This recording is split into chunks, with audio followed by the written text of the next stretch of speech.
Cuando un switch recibe una trama, tiene que reenviar esa trama a otro de sus puertos para que pueda llegar a su destino, ¿no es cierto? Es decir, el switch tiene que conmutar la trama en base a la tabla MAC. Acá tenemos la imagen de la estructura de una trama Ethernet DIX o Ethernet 2, como quieran llamarla.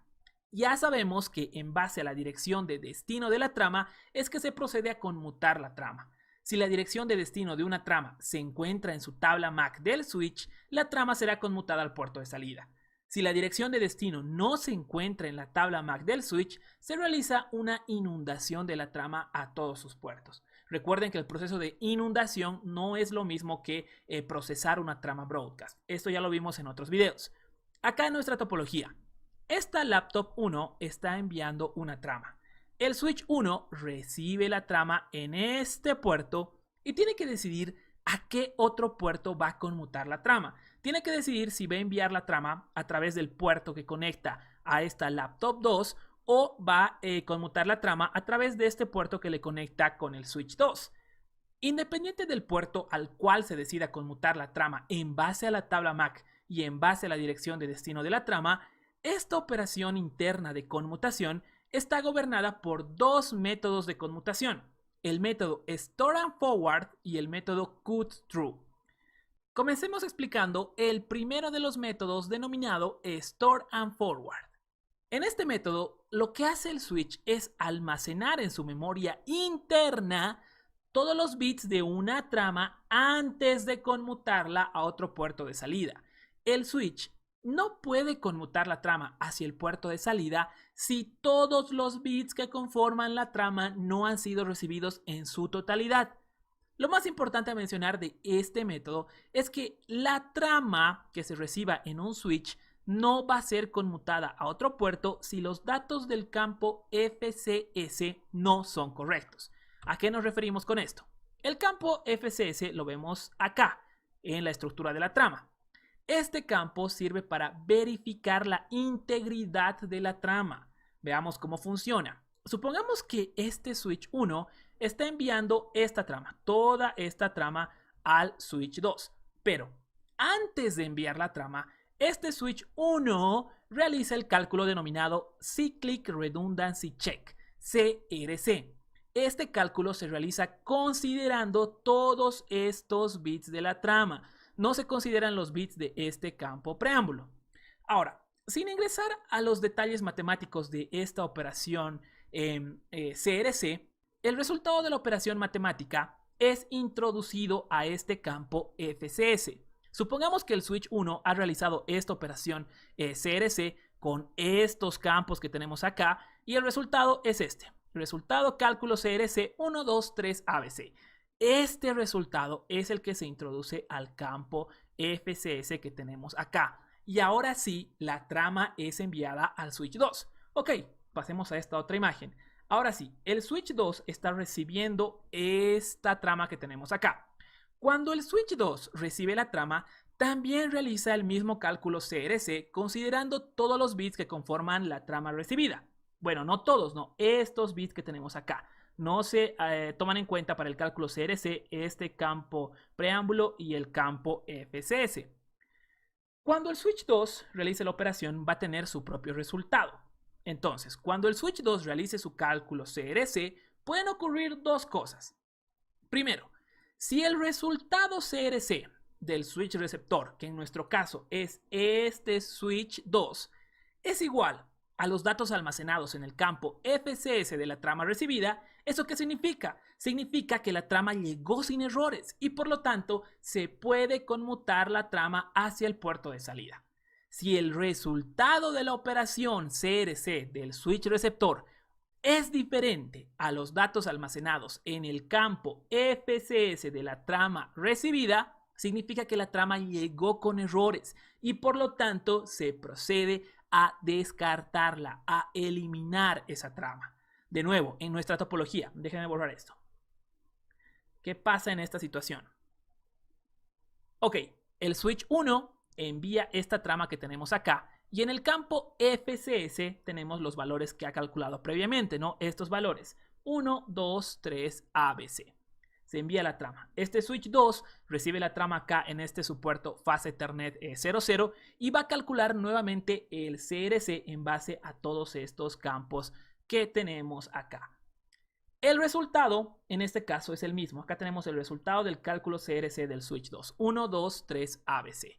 Si uno de estos bits que conforman estos campos de la trama se corrompe por algún problema en la red y cambia de valor, lógicamente este valor calculado de CRC en el switch 2 ya no sería el mismo valor al recibido en este campo FCS y la trama se descartaría.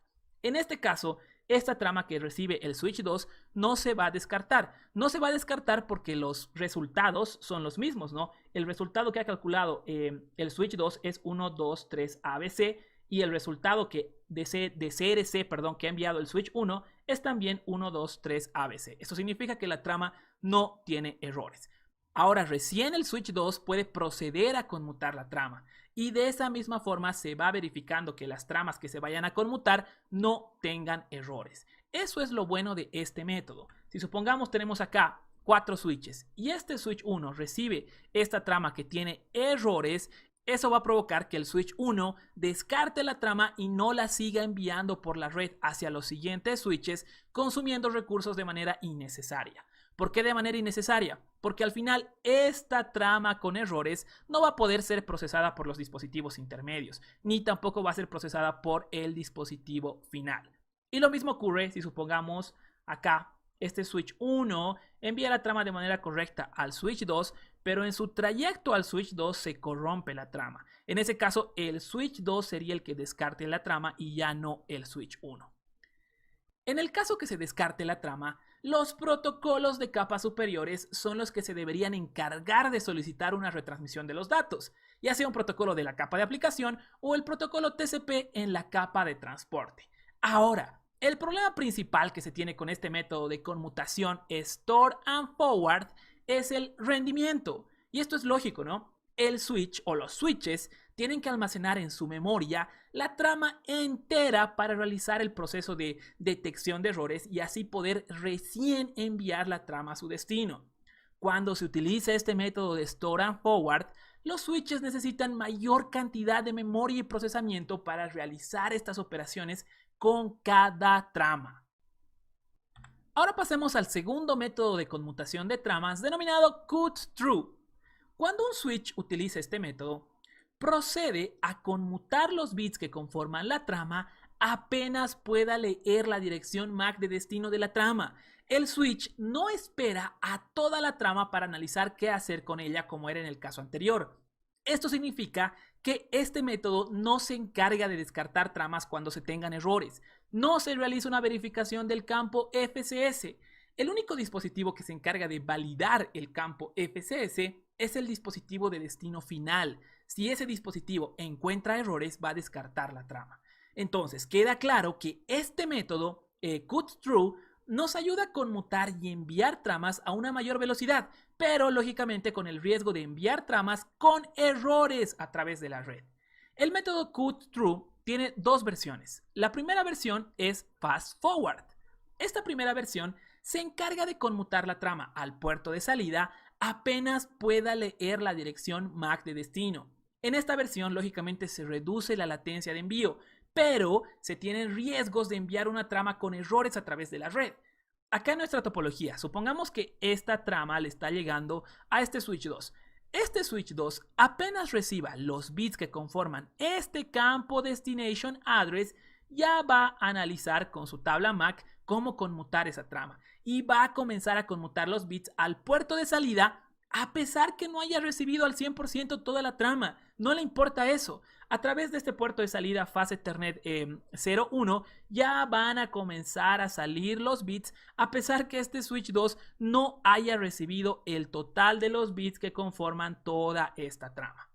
Después tenemos a la segunda versión Cut-Through denominada Fragment Free. Esta segunda versión trata de enviar tramas lo más rápido posible y al mismo tiempo trata de evitar enviar tramas que tengan errores debido a colisiones. Tienen que saber que cuando se implementó el mecanismo de acceso al medio CCMA-CD, se determinó que las colisiones que provocan errores en las tramas tienen que ser detectadas en los primeros 64 bytes de la trama. Esto ya va por un tema de ingeniería. Entonces, tomando en cuenta esta regla, este método fragment free espera recibir los primeros 64 bytes de la trama para recién comenzar a conmutarla hacia el puerto de salida. Hoy en día, en los centros de datos o en ambientes de redes empresariales, cualquiera de los métodos de conmutación que hemos discutido es aceptable, ya sea Store and Forward o Cut Through con sus diferentes variantes. Solo existen, la verdad, ciertos casos donde realmente existen aplicaciones que necesitan latencias muy bajas del orden de microsegundos. En estos casos, sí se debería considerar utilizar el método Cut Through en su versión Fast Forward. Un ejemplo de switches que proporcionan latencias ultra bajas a través del método de conmutación Cut Through son los switches, déjenme borrar esto, estos switches que tenemos acá son los switches Nexus 5000 y los Catalyst 4900M, ¿no?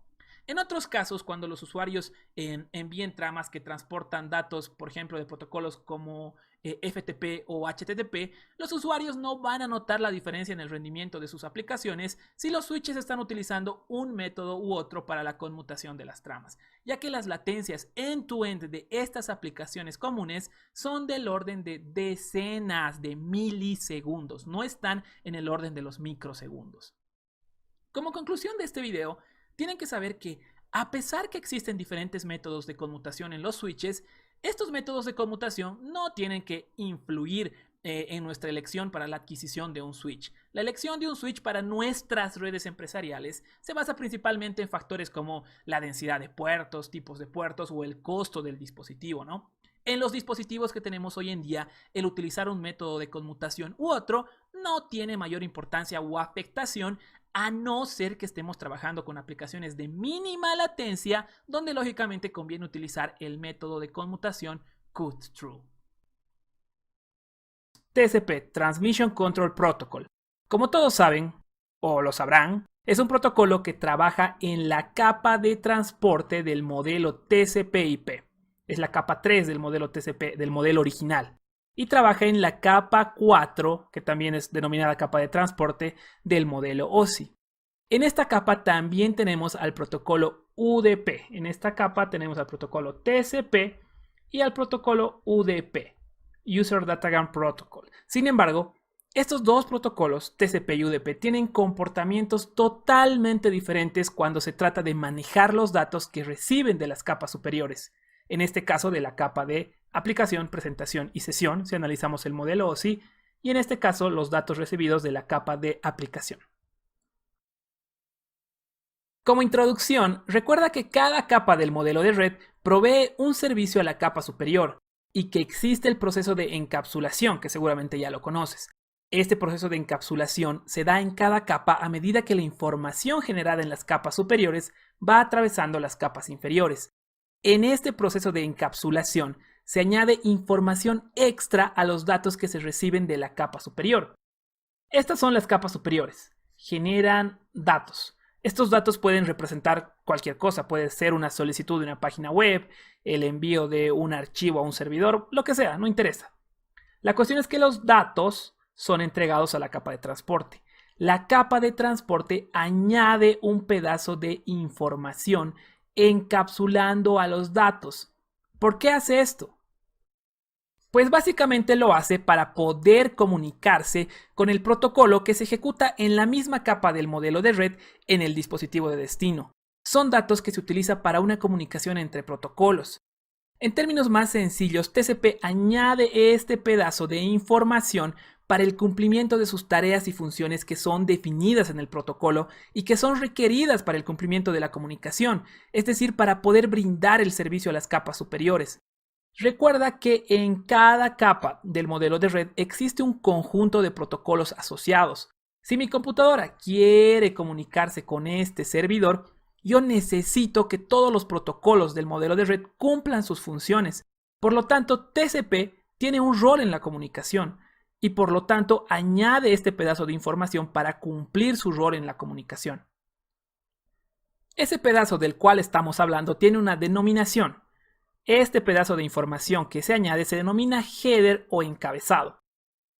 Cuando TCP, la capa de transporte, mejor dicho, recibe los datos de las capas superiores, lo encapsula con su header.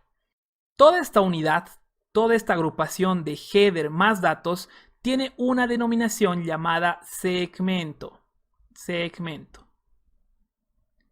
Ahora el segmento es entregado a la capa de red. La capa de red hace lo mismo, añade un pedazo de información extra a los datos que recibe de la capa superior. La agrupación de todo este header del encabezado de IP más los datos que recibe de la capa superior lleva la denominación de paquete. El paquete ahora es entregado a la capa de enlace de datos. La capa de enlace de datos agrega un header y un trailer. Y la agrupación del header, del trailer y los datos que son recibidos de la capa superior lleva la denominación de trama.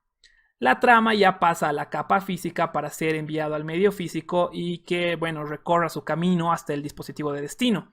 En el dispositivo de destino ocurre el proceso inverso de desencapsulación. Obviamente ahora que la comunicación que yo tenga con mi servidor no va a estar conformada simplemente por un segmento, por un paquete o por una trama. Va a depender de la información que estoy solicitando al servidor. Puede que se genere un solo segmento o puede que se generen miles de segmentos que van a viajar a través de la red. Por ahora nos estamos enfocando enteramente en TCP. Analicemos a grandes rasgos entonces qué es lo que hace este protocolo con su header, qué es lo que nos proporciona para el proceso de la comunicación y por qué lo necesitamos. Cuando nosotros enviamos datos, supongamos de esta computadora a este servidor, generalmente no conocemos lo que está al medio, no conocemos las condiciones de la red mediante la cual se van a enviar los datos, no sabemos si esa red se encuentra congestionada, no sabemos si tiene fallas físicas. Puede ser por fallas en conectores o por fallas en medios de transmisión que está provocando que se pierdan paquetes. Tampoco sabemos la cantidad de equipos intermedios que se tienen ni el estado de esos equipos intermedios. Esos equipos intermedios también pueden estar eliminando paquetes, ya sea que les falta memoria o les falta capacidad de procesamiento. Podríamos tener la situación en que nuestra computadora se conecte con un dispositivo intermedio y llegue al destino. O la situación en que tengamos muchísimos dispositivos intermedios antes que los datos, que la información llegue al destino. No sabemos si la información que se envía llegará duplicada o llegará con retraso. Ese es el problema, que no sabemos las condiciones de la red sobre la cual van a viajar nuestros datos. Una gran mayoría de los protocolos de red no se encargan ni les interesa que la información llegue de manera correcta al destino. Son protocolos denominados de máximo esfuerzo. Por ejemplo, el protocolo IP es un protocolo de máximo esfuerzo que trabaja en la capa 3. Y a este protocolo no le interesa si la información llegó al destino, simplemente nos ayuda a que la información sea dirigida correctamente al destino y nos proporciona obviamente el direccionamiento lógico. El protocolo IP diría algo así: manda la información por este camino y listo. Si la información llega o no, eso no es mi problema, como que se lava las manos, ¿no? Entonces, ¿qué pasa si la información se perdió? ¿Qué pasa si el paquete estaba viajando y en algún punto de la red, chao, el paquete se perdió, no llegó a su destino? ¿Qué hacemos? Existen algunos protocolos que detectan ciertas fallas en la comunicación, ciertas alteraciones en los datos que se envían de un punto a otro. Sin embargo, no realizan operaciones para el reenvío de esos datos. Generalmente terminan eliminando esos datos, descartando esos datos y ya, se perdieron. Pero el servidor de destino no recibió ningún dato, por lo tanto nuestra computadora de origen que realizó una solicitud nunca va a obtener una respuesta del servidor.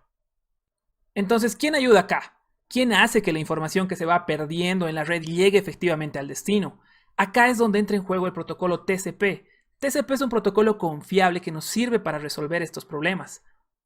A través del tiempo han existido muchas formas de lidiar con las pérdidas de datos que ocurren en la red. Una de las formas más populares y que emplea TCP para la confiabilidad en la entrega de datos es básicamente el concepto de envía nuevamente el paquete que se perdió. Si esta computadora envía un paquete y se pierde en la red por cualquier motivo, TCP simplemente indica, ok, envíalo de nuevo. Suena sencillo, pero para cumplir esta tarea surgen muchísimas cuestiones. ¿Cómo sabe TCP que debe enviar nuevamente un paquete? ¿Cómo se entera esta computadora que perdió este paquete? cómo hace este servidor para comunicar a la computadora que efectivamente recibió los datos enviados, cómo hace este servidor para identificar que recibió paquetes duplicados, paquetes que llegaron en un orden diferente al cual fueron enviados, o cómo mejora TCP la eficiencia de la transmisión al identificar estas cuestiones de paquetes duplicados y paquetes no recibidos. Pues todo esto vamos a analizarlo a través de la serie de estos videos. Entonces, tenemos como primera característica que TCP es un protocolo confiable. TCP también es un protocolo orientado a la conexión. Esto es algo análogo a llamar por teléfono antes que la comunicación inicie entre dos personas. En TCP, la computadora y el servidor, antes de transferir datos reales de la aplicación, comienzan un establecimiento de llamada. Es como las preguntas que hace una cantante, ¿no es cierto? Esta computadora le pregunta al servidor, ¿estás allí? Y el servidor responderá y se establecerá la comunicación de acuerdo a una serie de pasos y parámetros que se coordinan entre ambos. TCP se cerciora que el dispositivo con el cual se va a comunicar exista y que esté activo en la red. Una vez que la comunicación se ha establecido, la transferencia real de datos inicia y la comunicación es bidireccional. Ambos dispositivos pueden enviar y recibir información independiente de quién estableció la conexión, independiente de quién llamó, si lo prefieren ver así. El cómo se realiza este establecimiento de la conexión también lo vamos a analizar. TCP también es considerado un protocolo orientado al servicio de stream de bytes. Este concepto es un tanto complejo, sin embargo, tratemos de explicarlo brevemente y con un lenguaje sencillo. Cuando se forma un segmento TCP, esta parte, todo esto tiene que tener un tamaño determinado para que pueda ser manejado por la red. No puede tener un tamaño arbitrario y libre. Cuando las aplicaciones generan tráfico de alguna clase, TCP no les da una restricción de cuántos bytes necesita recibir para estructurar este segmento, que luego se convertirá en un paquete y luego se convertirá en una trama para viajar por la red. TCP no le dice a la aplicación, me mandaste muy pocos datos para que yo forme un segmento. O TCP no le dice a la aplicación, me mandaste muchos datos y no pueden enviarse por la red. No. La aplicación manda una cadena de bytes, un stream de bytes. Puede que mande un byte o puede mandar una cantidad enorme de bytes. TCP se encarga de estructurar este segmento de acuerdo a otras restricciones que son establecidas cuando se inicia la conexión en el establecimiento de llamada, parámetros como el MSS o también el tamaño de ventana que también analizaremos. Las aplicaciones no se preocupan de la cantidad de bytes que envían, simplemente colocan los bytes en un buffer. Y TCP va agarrando los bytes que necesita para formar un segmento de ese buffer y construye recién su segmento. Obviamente existen aplicaciones que necesitan que se envíen sus datos de manera rápida sin esperar a que se llene un buffer. Vamos a ver qué pasa en esas situaciones. Hay bastante contenido por contar, la verdad. Finalmente, TCP realiza la terminación de la conexión. Esto es análogo nuevamente a hablar por teléfono. Cuando tú hablas por teléfono y ya le has dicho todo lo que tenías que decirle a la persona y terminas la llamada, te despides de la persona con la que estás hablando, ¿no?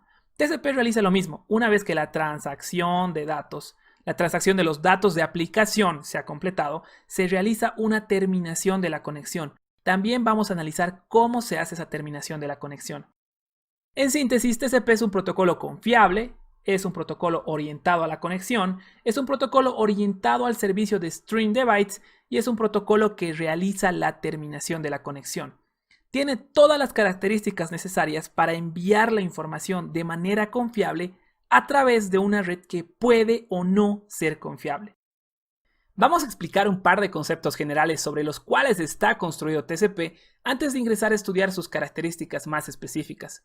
Sin estos conceptos e ideas generales, creemos que va a ser más difícil el aprendizaje por las personas que no están muy familiarizadas con el protocolo. Por lo tanto, comencemos explicando el concepto de confiabilidad. TCP es un protocolo que ofrece un servicio de entrega de streams de bytes de un punto a otro en la red sin pérdida de información. ¿Cómo hace TCP para proveer confiabilidad en la transmisión de datos sobre un sistema que no provee esa confiabilidad? En el anterior video les comentábamos que una forma de las que se utilizaba para proveer confiabilidad era el mecanismo PAR. ¿En qué consiste esta técnica? Pues más o menos va algo así. Tenemos una computadora que se comunica con un servidor. La computadora envía un mensaje al servidor. Por ahora no importan los detalles de la red. La cuestión es que el mensaje viaja hasta el servidor. El servidor recibe el mensaje. Cuando el servidor recibe el mensaje, debe enviar de vuelta un mensaje de confirmación llamado ACK. Envía este mensaje de confirmación. Este mensaje de confirmación tiene como propósito avisarle a la computadora que efectivamente ha recibido el mensaje. Entonces, de nuevo, la computadora envía el mensaje al servidor, el servidor lo recibe y el servidor le responde con el mensaje ACK, diciéndole algo así: hey, computadora, he recibido tu mensaje y acá está la confirmación. Y ese mensaje vuelve a la computadora. Una vez que el mensaje le llega a la computadora sabe que el servidor recibió correctamente el mensaje, el paquete, y entonces la computadora puede proceder a enviar otro mensaje. Esa es la idea básica de PAR. ¿Qué pasa con el método PAR cuando un paquete, cuando un mensaje se pierde en la red? Supongamos que esta computadora está enviando este mensaje, pero no llega al servidor, se perdió. Entonces, este servidor nunca va a enviar un mensaje de confirmación, nunca va a enviar este mensaje ACK. Por lo tanto, esta computadora nunca va a recibir una confirmación. Entonces, ¿qué pasa en ese caso? La idea de PAR dice: envía nuevamente el paquete que se perdió. Entonces, la computadora enviará nuevamente el mismo mensaje, el mismo paquete al servidor, y supongamos que ahora sí lo recibió el servidor. Ahora el servidor, al recibirlo, debe enviar un mensaje de confirmación. Entonces, ahora sí envía el mensaje de confirmación ACK a la computadora. Ahora sí, el mensaje de confirmación llegó a la computadora de origen y listo. Ahora esta computadora sabe que ese mensaje fue recibido correctamente por el servidor y ahora puede proceder a enviar otro paquete. Hasta acá todo claro. Veamos una consideración que tenemos que tener en cuenta. De acuerdo a este método, cuando la computadora inicia la transferencia de un mensaje al servidor, no puede enviar otro mensaje hasta que reciba esta confirmación por parte del destino, la confirmación ACK que realmente se ha recibido el mensaje. Y acá surge la pregunta: ¿cuánto tiempo debe esperar esta computadora por este mensaje de confirmación antes de declarar el paquete como perdido? ¿Cuánto tiempo debe esperar a que el servidor envíe el mensaje ACK antes de volver a enviar nuevamente el paquete, el mensaje, asumiendo que se perdió? Para resolver esto existe un mecanismo. Al mismo tiempo que una computadora envía un mensaje, se inicia un timer, un tiempo de espera determinado antes de tomar una acción. Supongamos acá que la computadora envía el mensaje 1 al servidor. Apenas lo envía, inicia este timer, este conteo. Entonces, el mensaje llega al servidor. ¿Qué tiene que hacer el servidor? Responder con un mensaje de reconocimiento ACK. El mensaje vuelve hacia la computadora y el mensaje ACK es recibido antes que este timer finalice. Por lo tanto, todo bien. La computadora reinicia el timer, elimina el timer y puede proceder a enviar el mensaje número 2. Obviamente, cuando envíe el mensaje número 2, otro timer es iniciado y el proceso se repite. Tenemos un segundo caso. En este caso, la computadora envía nuevamente el mensaje 1 al servidor. Al mismo tiempo que envía el mensaje, se inicia el timer. En este caso, el paquete se pierde, el mensaje, lo que quieran, se pierde en la red, no llega al servidor. Entonces, el servidor no enviará un mensaje ACK de vuelta, lo que provoca que la computadora espere por el mensaje ACK hasta que el timer finalice. Una vez que el timer finaliza, la computadora ya toma la decisión. Ok, el timer ha finalizado, eso significa que mi mensaje no ha llegado al servidor, se ha perdido. Entonces vuelve a enviar nuevamente el mensaje que se perdió y vuelve a iniciar otro timer. En este caso, el mensaje llega al servidor y el servidor envía de vuelta el mensaje de reconocimiento ACK antes que el segundo timer finalice. Entonces acá todo bien, el timer se eliminará ya que se ha recibido el mensaje de confirmación y la computadora puede proceder a enviar el mensaje número 2 o el siguiente mensaje en la lista hacia el servidor. Obviamente, cuando el nuevo mensaje es enviado, otro timer es iniciado. En esta segunda situación tenemos que tener en cuenta ahora a la memoria, al buffer.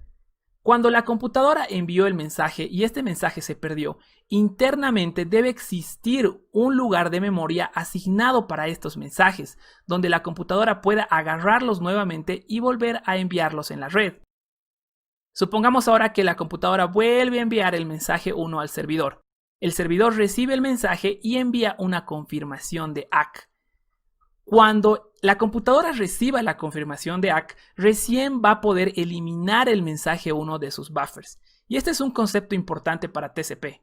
Mantener la información, los mensajes en buffer, hasta recibir la confirmación de recepción por parte del dispositivo de destino. Hasta acá tenemos cubierto el tema de paquetes perdidos, reenviar y reenviar hasta que el mensaje llegue y nos devuelvan una confirmación. Acá surge otro problema. ¿Cómo lidiamos con paquetes duplicados? Veamos. La computadora envía el mensaje 1, el mensaje es enviado y el timer es iniciado. La computadora espera y nada, no está recibiendo un mensaje de confirmación. Sigue esperando y listo. Timer finalizado. ¿Qué va a provocar el timer finalizado? Pues que la computadora vuelva a enviar el mensaje 1. Obviamente reinicia el timer y el mensaje es enviado. Y ahí surge el problema. Una ausencia de ACK, una ausencia de reconocimiento del mensaje por parte del dispositivo de destino, no siempre significa que se perdió el mensaje. ¿Qué tal si el mensaje sigue vivo? Bueno, en este caso sí sigue vivo, sigue viajando a través de la red. Puede ser una red que se encuentre congestionada o con algún tipo de problemas, lo que haga que el mensaje tarde en llegar al servidor. Pero esto ha provocado que la computadora piense que el mensaje se ha perdido y ha provocado que envíe nuevamente el mensaje 1. Como consecuencia tenemos dos mensajes 1 viajando a través de la red. Eventualmente van a llegar al servidor. ¿Y qué va a provocar? El servidor recibe paquetes duplicados. Y obviamente va a responder un mensaje ACK para cada paquete que reciba. Por lo tanto, también tenemos paquetes de confirmación, mensajes de confirmación duplicados. ¿Cómo se soluciona este problema? Pues en base al siguiente concepto denominado número de secuencia. Entonces, ¿qué sucede? La computadora envía nuevamente el mensaje a través de la red y se inicia un timer. ¿Qué hay de diferente acá? El número de secuencia asociado al mensaje que se está enviando. Por ahora vamos a suponer que es un identificador de mensaje. Más adelante vamos a ver las características especiales que tiene este número de secuencia. Entonces, el mensaje es enviado. El timer comienza a ejecutarse, nada, no llega el mensaje de reconocimiento, no llega y listo, timer finalizado. ¿Qué provoca un timer finalizado? Que la computadora vaya a su buffer y agarre el mismo mensaje y lo reenvíe nuevamente en la red. Obviamente el timer se vuelve a iniciar. Eventualmente uno de estos dos mensajes o los dos van a llegar al servidor.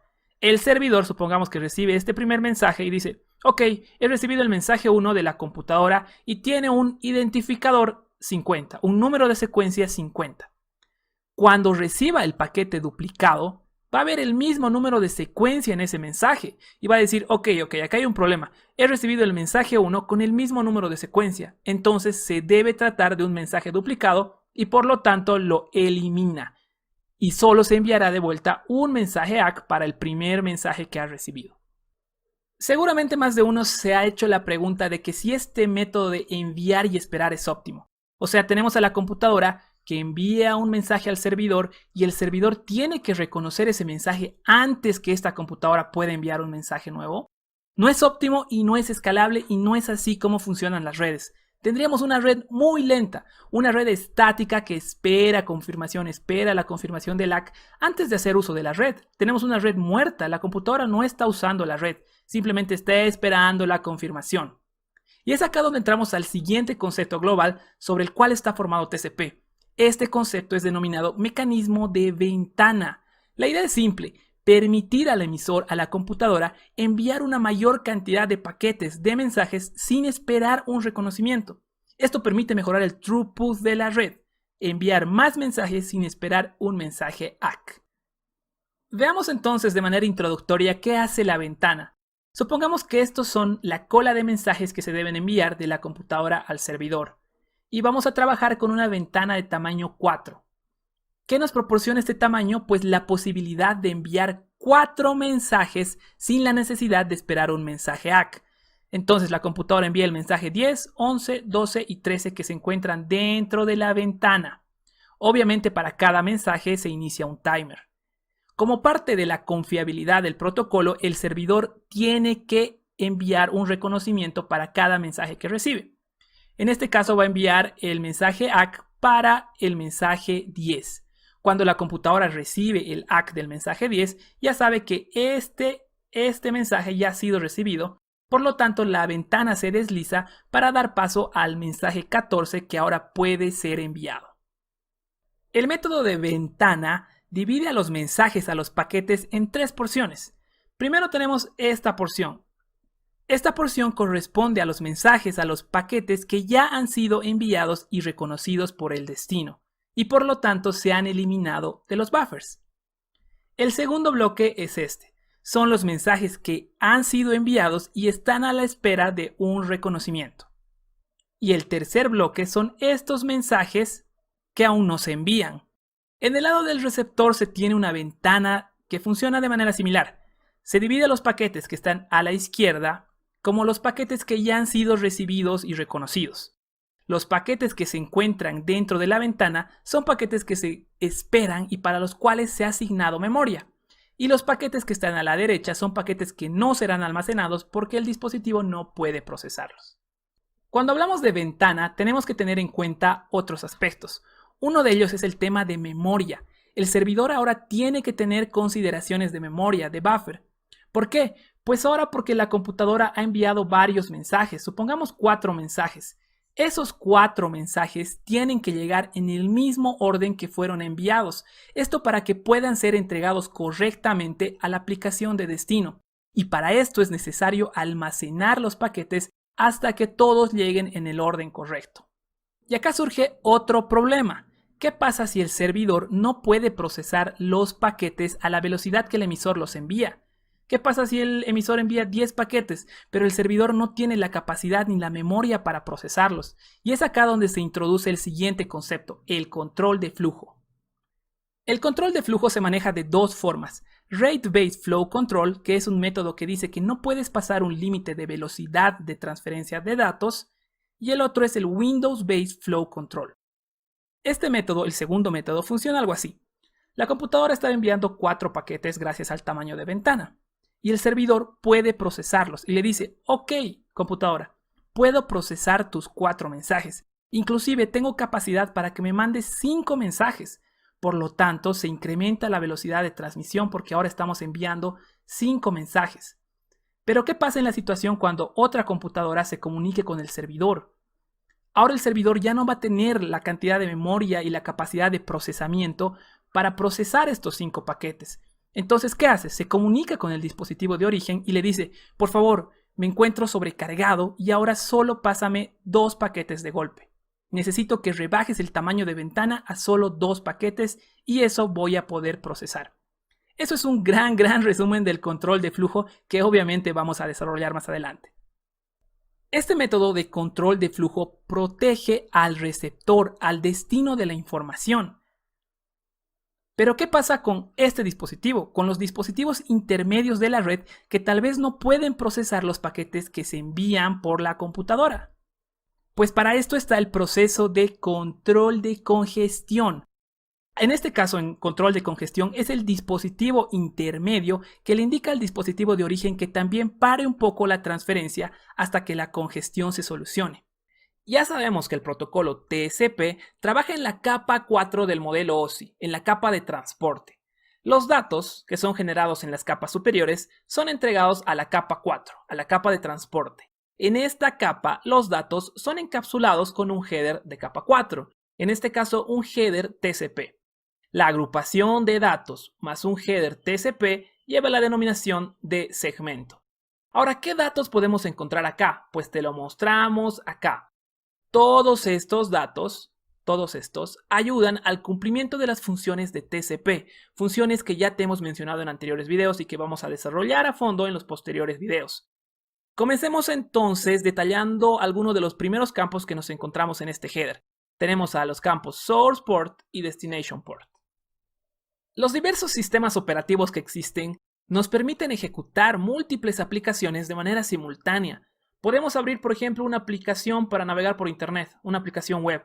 Al mismo tiempo podemos ejecutar una aplicación de transferencia de archivos y al mismo tiempo ejecutar una tercera aplicación de correo electrónico. En fin, muchas aplicaciones pueden ser ejecutadas al mismo tiempo. Una aplicación que se ejecuta en una computadora se denomina proceso.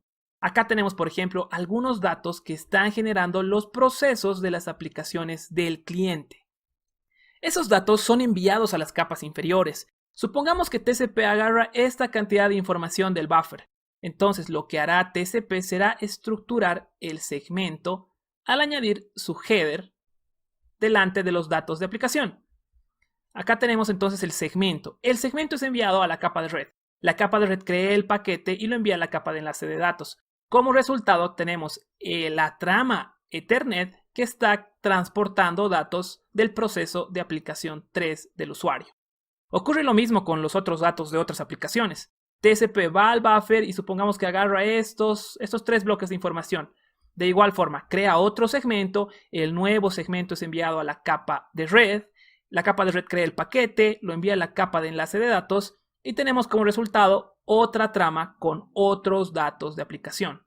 Y lo mismo con la aplicación 1, se agarran una cantidad de datos, se estructura el segmento es enviado a la capa de red lo envía a la capa de enlace de datos y como resultado tenemos una nueva trama que está transportando datos de la aplicación 1 del usuario.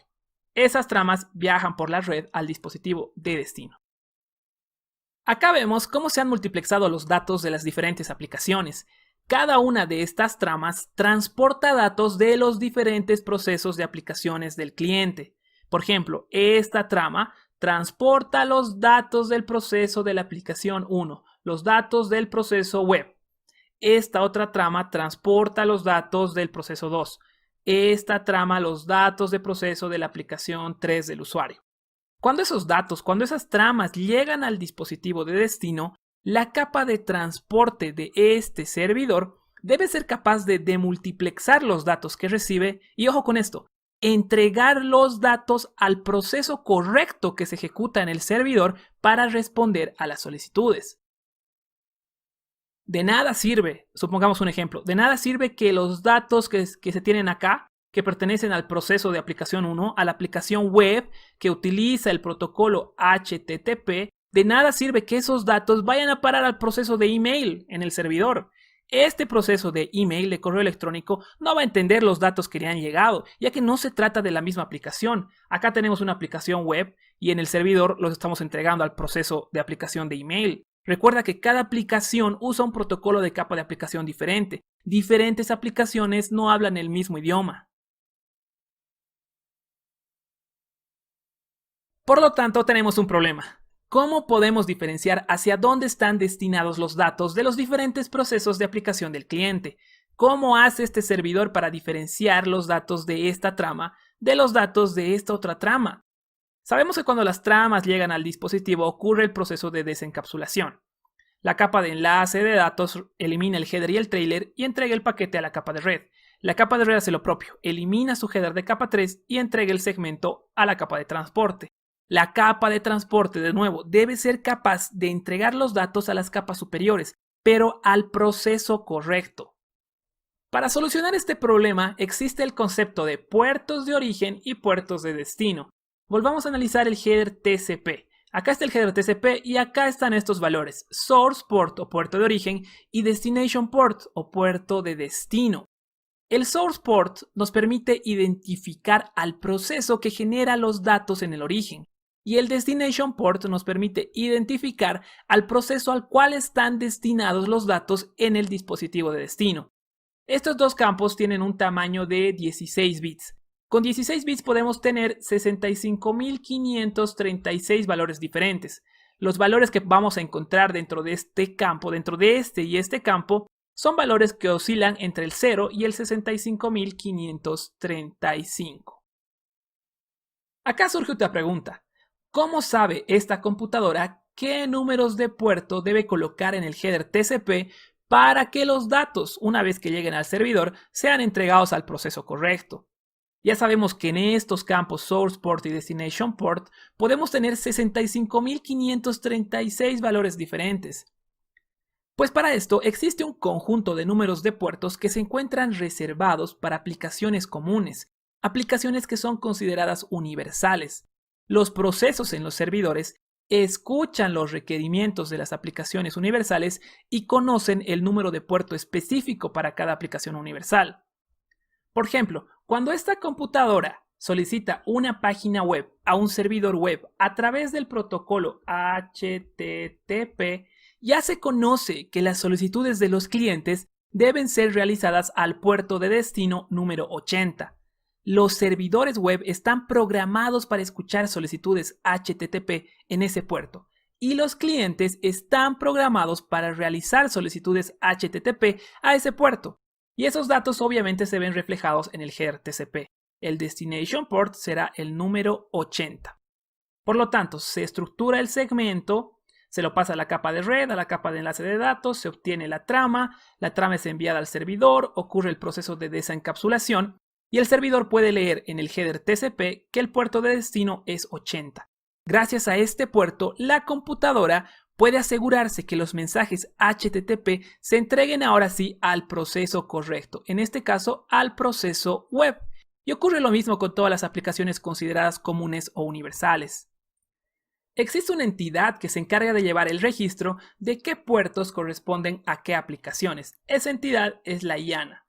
¿Cómo se organiza esto? Recuerda que en estos campos podemos tener 65.536 valores diferentes de números de puertos.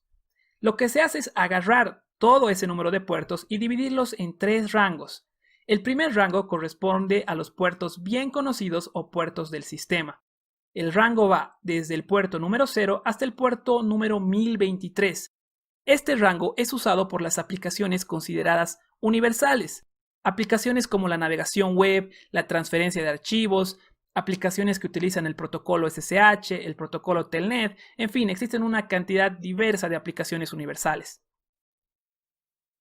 El siguiente rango corresponde a los puertos registrados o puertos del usuario. El rango va desde el puerto 1024 hasta el puerto 49151. Este rango, estos puertos son asignados a aplicaciones creadas por los usuarios, aplicaciones que necesitan utilizar la suite de protocolos TCP/IP. Por ejemplo, tenemos a Spotify que utiliza el puerto 4070. Acá tenemos a un juego, a Clash of Clans, que utiliza el puerto 9339. Finalmente tenemos al rango de puertos privados o dinámicos o puertos de uso libre, que van desde el 49152 al 65.535. Este rango de puertos no son regulados. Cualquier persona puede utilizarlos como quiera para la comunicación de sus aplicaciones. Hasta este punto solo hemos analizado los puertos de destino que utiliza la computadora para comunicarse con el servidor. Pero ¿qué pasa con los puertos de origen? Pues los clientes en un modelo cliente-servidor utilizan los puertos denominados efímeros. Este puerto es un número que se asigna de manera temporal y se origina de manera aleatoria. ¿Qué rangos tienen los puertos efímeros? Pues varía de acuerdo a la implementación de TCP/IP. Pero puede ser cualquier valor dentro del rango de los números de puertos. Hasta pueden ser valores de los puertos reservados. Esto no hace conflicto ya que se trata de un proceso del cliente. En este punto ya tenemos los valores de puertos que se van a colocar en el header TCP. La computadora solicita una página web. Coloca su puerto efímero como puerto de origen, supongamos el valor 3020, y coloca el puerto bien conocido de la aplicación universal en el puerto de destino. En este caso será el puerto 80. Esta trama viaja al servidor. El servidor recibe la trama y gracias al valor de puerto de destino que se encuentra en el header TCP, los datos son entregados al proceso correcto, en este caso al proceso web. El servidor atiende la solicitud, supongamos que es una solicitud GET que le dice dame la página google.com. Entonces el servidor tiene que enviar una respuesta. En la respuesta, los números de puertos del header TCP son invertidos. Ahora el puerto de origen del mensaje del servidor al cliente es el valor del puerto de destino que se recibió en la solicitud del cliente. Por lo tanto, teníamos que la solicitud vino con un puerto de destino 80. Entonces ahora el puerto de origen será el puerto 80. Y el puerto de destino será el valor del puerto de origen que se recibió en la solicitud del cliente. En este caso, la solicitud vino con un valor de puerto de origen de 3020. Por lo tanto, ahora el mensaje del servidor al cliente tendrá como puerto de destino el valor 3020. Entonces la trama se forma y es enviada al cliente. Y gracias a los valores de puerto que se tienen en el header TCP, se pueden entregar los datos al proceso correcto de aplicación del cliente. Ya para terminar, todas las conexiones que se generan con TCP entre dos dispositivos deben poder ser identificadas de manera única, esto para que puedan ser administradas correctamente. Vamos a ver cómo se administran más adelante, pero ya vimos en anteriores ejemplos que teníamos 3 conversaciones entre la computadora y el servidor. Teníamos una conversación para la página web, otra conversación para la transferencia de archivos y otra conversación para el correo electrónico. Entonces, ¿cómo hacemos para identificar de manera única a esas conversaciones? Si nos basamos solamente en el número de puerto, acá podemos tener una combinación de dos valores de puertos. Son valores únicos para cada conversación, pero no sabemos quién se está comunicando con quién, no sabemos de quién son los datos que se están transportando. Entonces, para identificar de manera única una conexión entre dos dispositivos, se utiliza el concepto de sockets. El socket consiste en la dirección IP del dispositivo conjuntamente con el valor del puerto. En este caso tenemos a esta computadora que está utilizando la dirección IP 192.168.10.10 y tiene un número de puerto para su proceso de aplicación de cliente de 3020. Es un valor de puerto efímero. Por lo tanto, tenemos que el socket del cliente sería 192.168.10.10 En el caso del servidor, tenemos que está utilizando la dirección IP 2.10.101.3 y su valor de puerto asignado al proceso de aplicación de servidor es el número 80. Entonces tenemos que el socket del servidor es 2.10.101.3.2.80. Gracias a estos sockets, no importa que se estén ejecutando 100 aplicaciones al mismo tiempo, los sockets van a ser únicos para cada conversación que se está dando entre la computadora y los diferentes servidores. De nuevo, la identificación de cada conversación, de cada conexión en TCP es importante. En esta oportunidad vamos a continuar el desarrollo del protocolo TCP y hablaremos de lo que ocurre en el establecimiento de la conexión. Recuerda que TCP es un protocolo orientado a la conexión. Este servidor puede comunicarse de manera simultánea con diferentes dispositivos. Esta computadora C, por ejemplo, está solicitando una página web, supongamos a youtube.com. Esta laptop B está solicitando la misma página web al mismo tiempo al mismo servidor y también está solicitando servicios de correo electrónico. Y finalmente, esta computadora A está ejecutando un programa de transferencia de archivos y está también navegando por internet en otra página. Entonces acá tenemos 1, 2, 3, 4, 5 conexiones entre los dispositivos. Una conexión TCP atraviesa 3 diferentes procesos: el propio establecimiento de la conexión o setup, la transferencia de la información data transfer y la terminación de la conexión o teardown. Estos 3 procesos son realizados para cada conexión y es por eso que necesitamos identificar de manera única las conexiones entre los dispositivos de origen y destino, para que se puedan administrar correctamente. ¿Recuerdas todos esos procesos que mencionamos en anteriores videos de recuperación de errores, control de flujo, control de congestión? Todos esos procesos se realizan por cada conexión de manera separada. Entonces, esta conexión de la transferencia de archivos entre la computadora A y el servidor tendrá sus propios procesos de control de congestión, control de flujo, recuperación de errores y todos los servicios que ofrece TCP. Lo mismo ocurrirá para esta conexión, para esta conexión, para esta y para esta. Entonces, nuevamente, el protocolo TCP en todos los dispositivos debe ser capaz de identificar cada una de estas conexiones. ¿Y cómo lo hace? Pues ya sabemos que lo hace a través de los sockets de los dos dispositivos que se comunican. Los sockets son únicos para cada conexión. Acá te mostramos los sockets de cada una de esas conexiones. En este video vamos a analizar la primera parte del establecimiento de la conexión o setup. Antes que esta computadora o esta realice la solicitud formal por parte de la aplicación, supongamos de la página web, que le diga dame la página web youtube.com. y antes que el servidor le responda a esa solicitud, entregándole ya sea los videos o los textos de la página web o los correos o cualquier dato relevante a la aplicación, antes de que cualquier dato de la aplicación se intercambie, se debe establecer una conexión previa entre los dos dispositivos. Entonces, por eso se denomina TCP un protocolo orientado a la conexión. Simplifiquemos un poco el ejemplo visto en la anterior diapositiva. Supongamos que esta computadora quiere acceder a una página web. Abre el navegador y escribe www.google.com.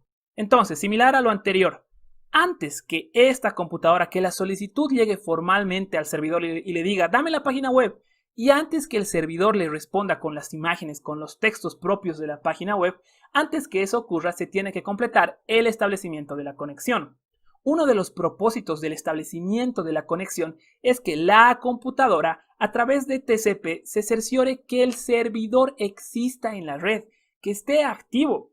Y no solamente eso, también se asegura que el servidor al cual están destinados los mensajes se encuentre escuchando las solicitudes en el puerto con el cual desea comunicarse. En este caso, esta computadora desea comunicarse con el puerto 80 o 443 dependiendo a qué página esté accediendo.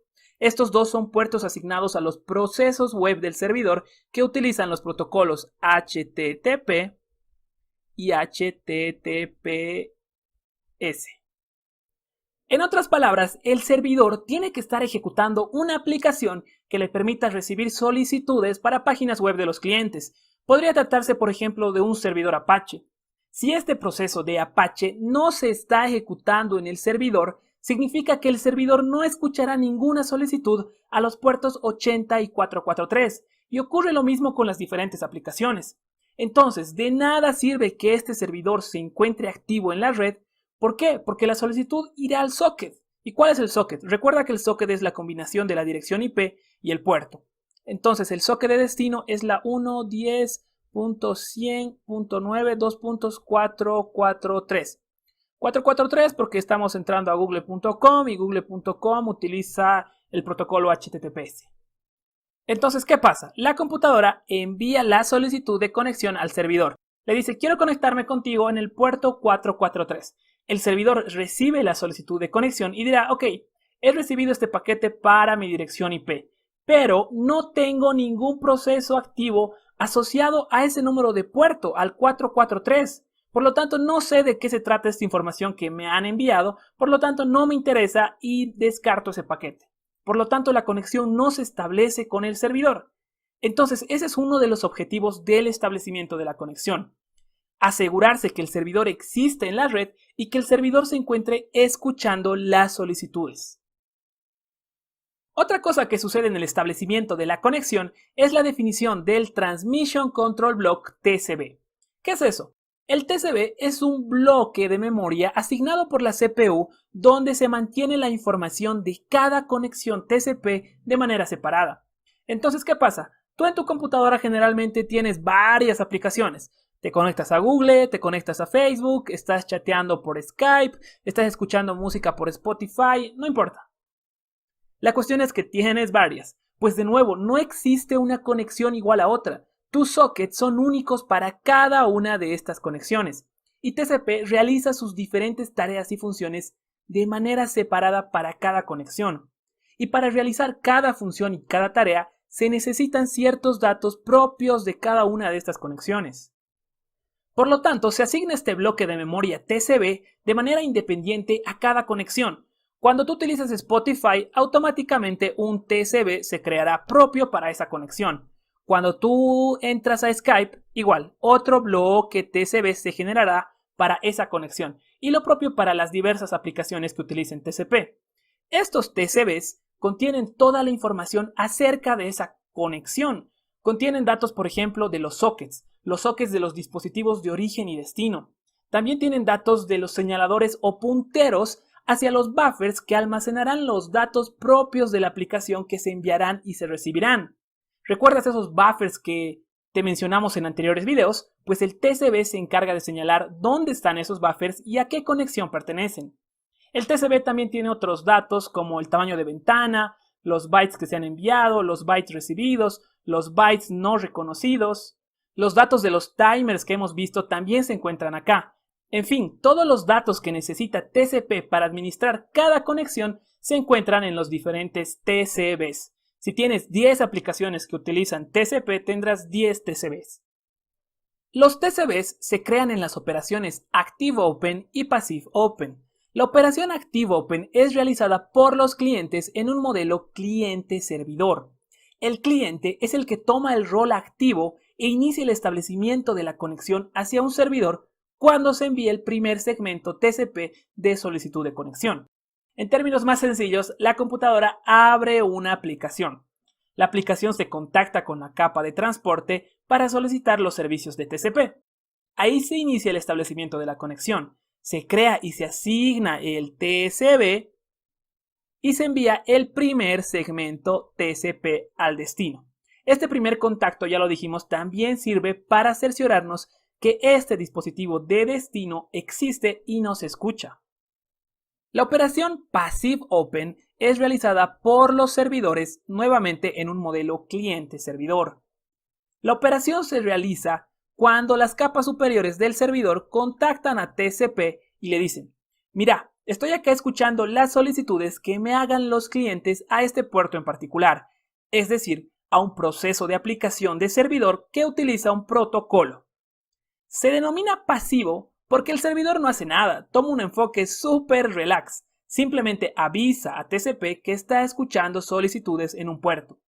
Un ejemplo podría ser nuevamente que el servidor ejecuta Apache para recibir las solicitudes web. Entonces, al ejecutar el proceso de Apache, se comunica con TCP y le dice: TCP, estoy listo para escuchar solicitudes de los clientes a los puertos 80 y 443. En ese mismo instante se crean los diferentes TCB en el servidor. Pero surge un problema. ¿Cómo sabe este servidor qué valores de sockets debe colocar en sus TCBs creados? Porque ya sabes que en los TCBs se colocan los datos de sockets que identifican a cada conexión. Entonces, ¿cómo sabe el servidor qué dirección IP tiene esta computadora? ¿Cómo sabe quién se comunica con él? ¿Cómo sabe el puerto efímero de la computadora si todavía no ha habido ninguna solicitud? Es por eso que los TCBs en los servidores se denominan TCBs no especificados.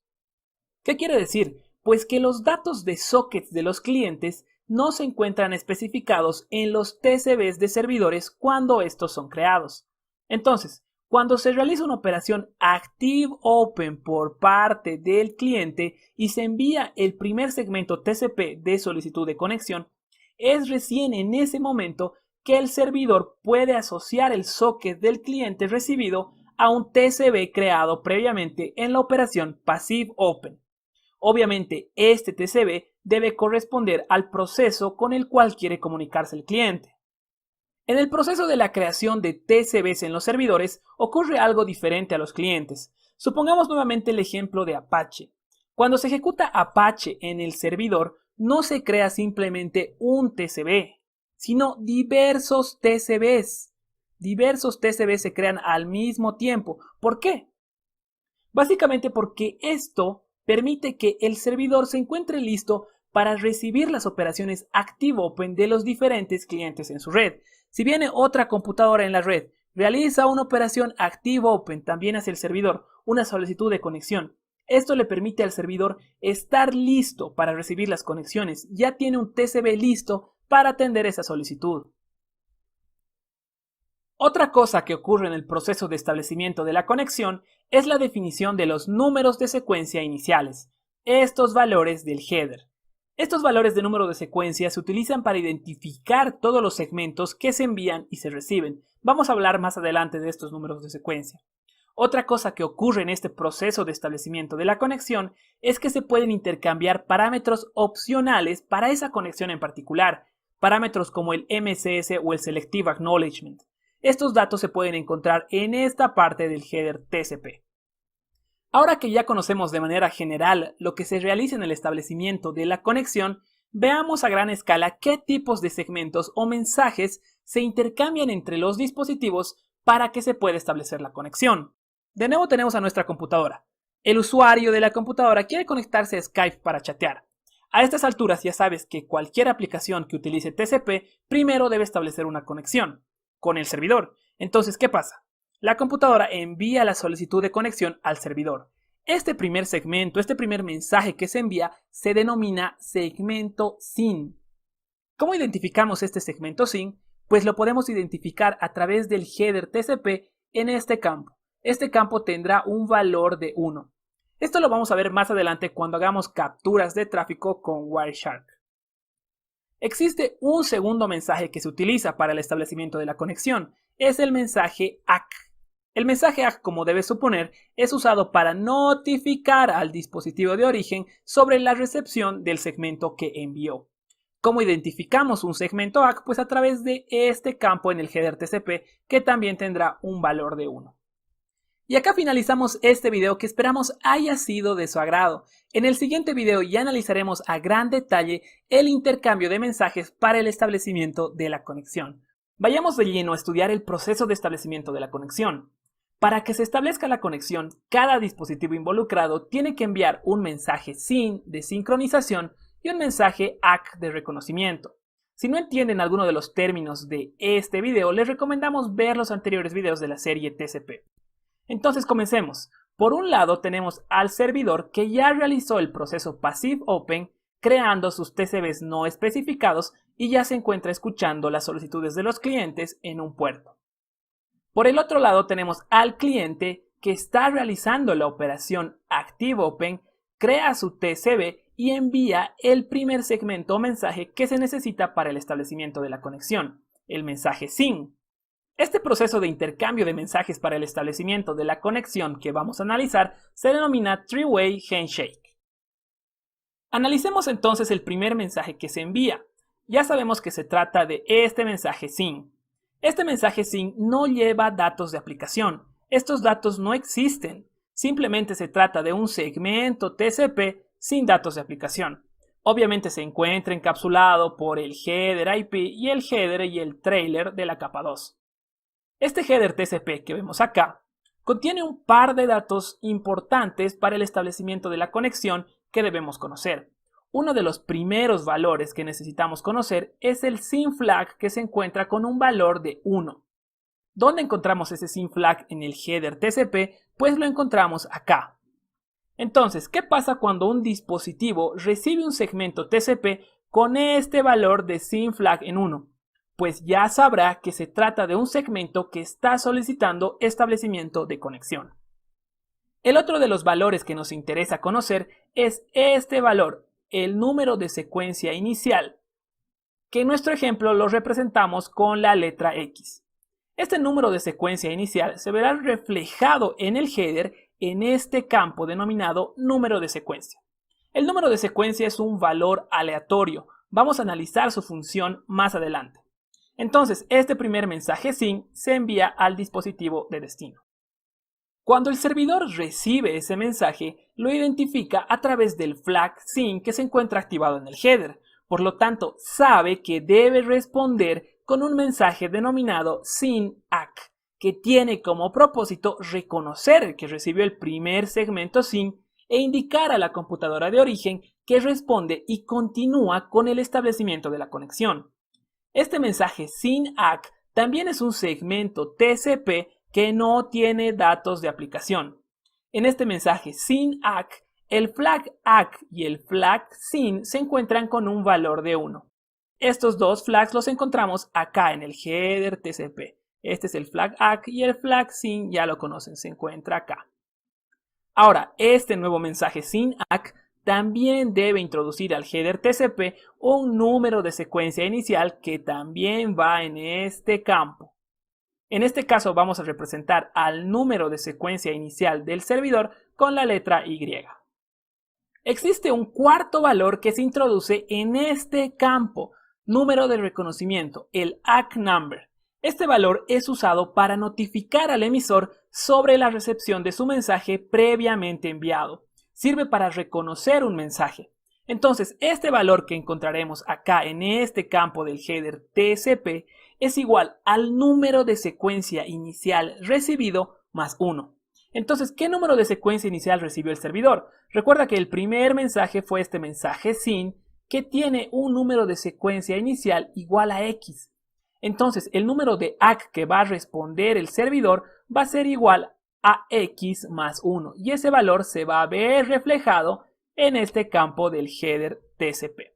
Una vez llenados esos campos, el mensaje sin ACK es enviado al cliente. Déjenme borrar esto antes de continuar. Déjenme borrar esto. Ahora sí. Entonces, ¿qué tenemos hasta este punto? El cliente ha solicitado iniciar un establecimiento de conexión con el servidor. Por lo tanto, envía el mensaje SYN. El servidor recibe ese mensaje SYN y debe continuar con el establecimiento de la conexión y reconocer que ha recibido el mensaje SYN. Por lo tanto, envía el mensaje SYN ACK al cliente. Al recibir el mensaje SYN ACK, el cliente debe reconocer al servidor la recepción de ese mensaje SYN ACK. Por lo tanto, responde con el último mensaje del establecimiento de la conexión, denominado mensaje ACK. En este mensaje, el flag ACK se encuentra activo. ¿Dónde encontramos el flag ACK? En el header TCP, pues nuevamente lo encontramos acá. Este campo ACK tendrá un valor de 1. También se debe enviar en el header el valor del número de reconocimiento, el número de ACK number, para reconocer el segmento recibido por el servidor.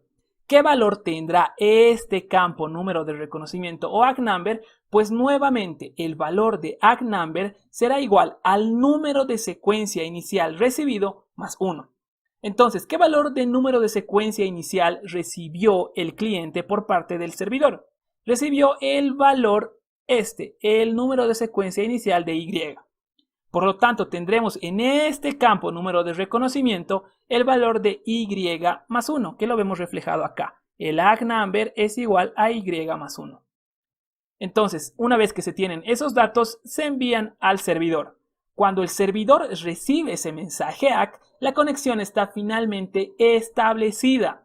Cuando la conexión ya está establecida, entonces ahí recién se intercambian las imágenes, los datos, las solicitudes de página web, todo lo que se te ocurra respecto a la aplicación, ahora sí se puede intercambiar entre el cliente y el servidor.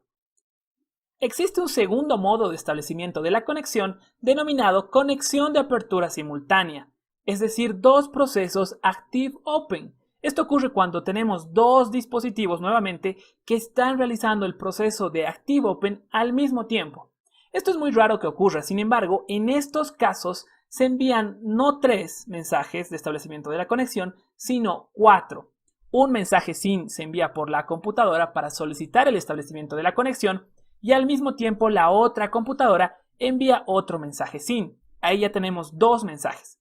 Cada uno de esos mensajes debe ser reconocido. Por lo tanto, esta computadora debe reconocer ese mensaje SYN a través de un mensaje ACK. A ver, coloquemos acá. Entonces, primero la computadora ha iniciado conexión y envía un mensaje SYN. La computadora de destino, al recibir este mensaje SYN, debe reconocerlo con este mensaje ACK. Al mismo tiempo que se enviaba este mensaje SYN, esta computadora también enviaba un mensaje SYN. Al recibir ese mensaje SYN, esta computadora debe responder también con un mensaje ACK. Por lo tanto, como ves, ya no son 3 mensajes de establecimiento de la conexión, sino son 4. Esto no se estudia a mucho detalle, ya que, como les mencionamos, no suele ocurrir a menudo. Ahora sí analicemos a más detalle el propósito general de los números de secuencia y los números de ACK. En la realidad, los números de secuencia, estos valores que vemos acá, no representan a un mensaje, sino que representan a los bytes que se envían en los mensajes entre dos dispositivos. Siendo más específicos, el valor que se colocará acá, el número de secuencia, equivale al primer byte de datos de aplicación de un segmento TCP de un emisor a un receptor. Sí, suena un tanto complicado. Veamos un ejemplo para que quede más claro. Supongamos que la computadora, el cliente, ha solicitado conexión al servidor.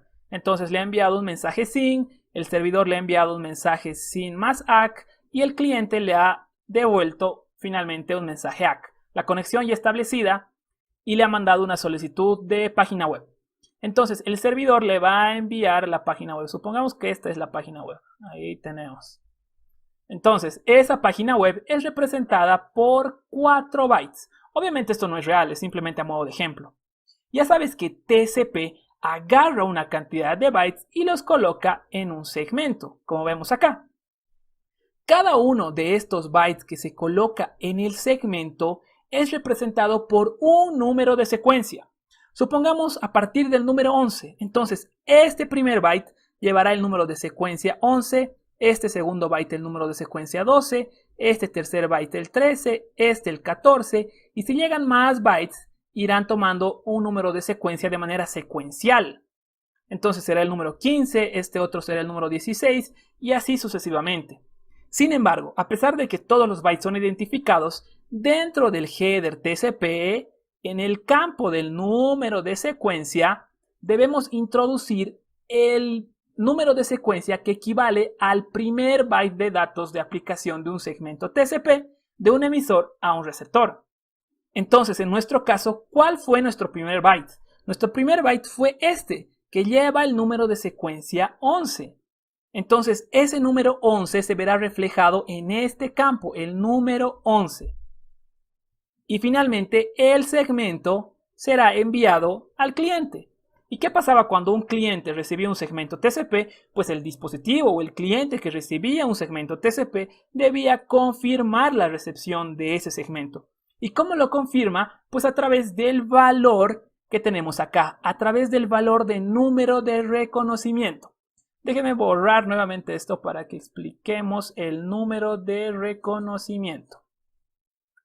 Borremos esto. Borremos nuestra página web.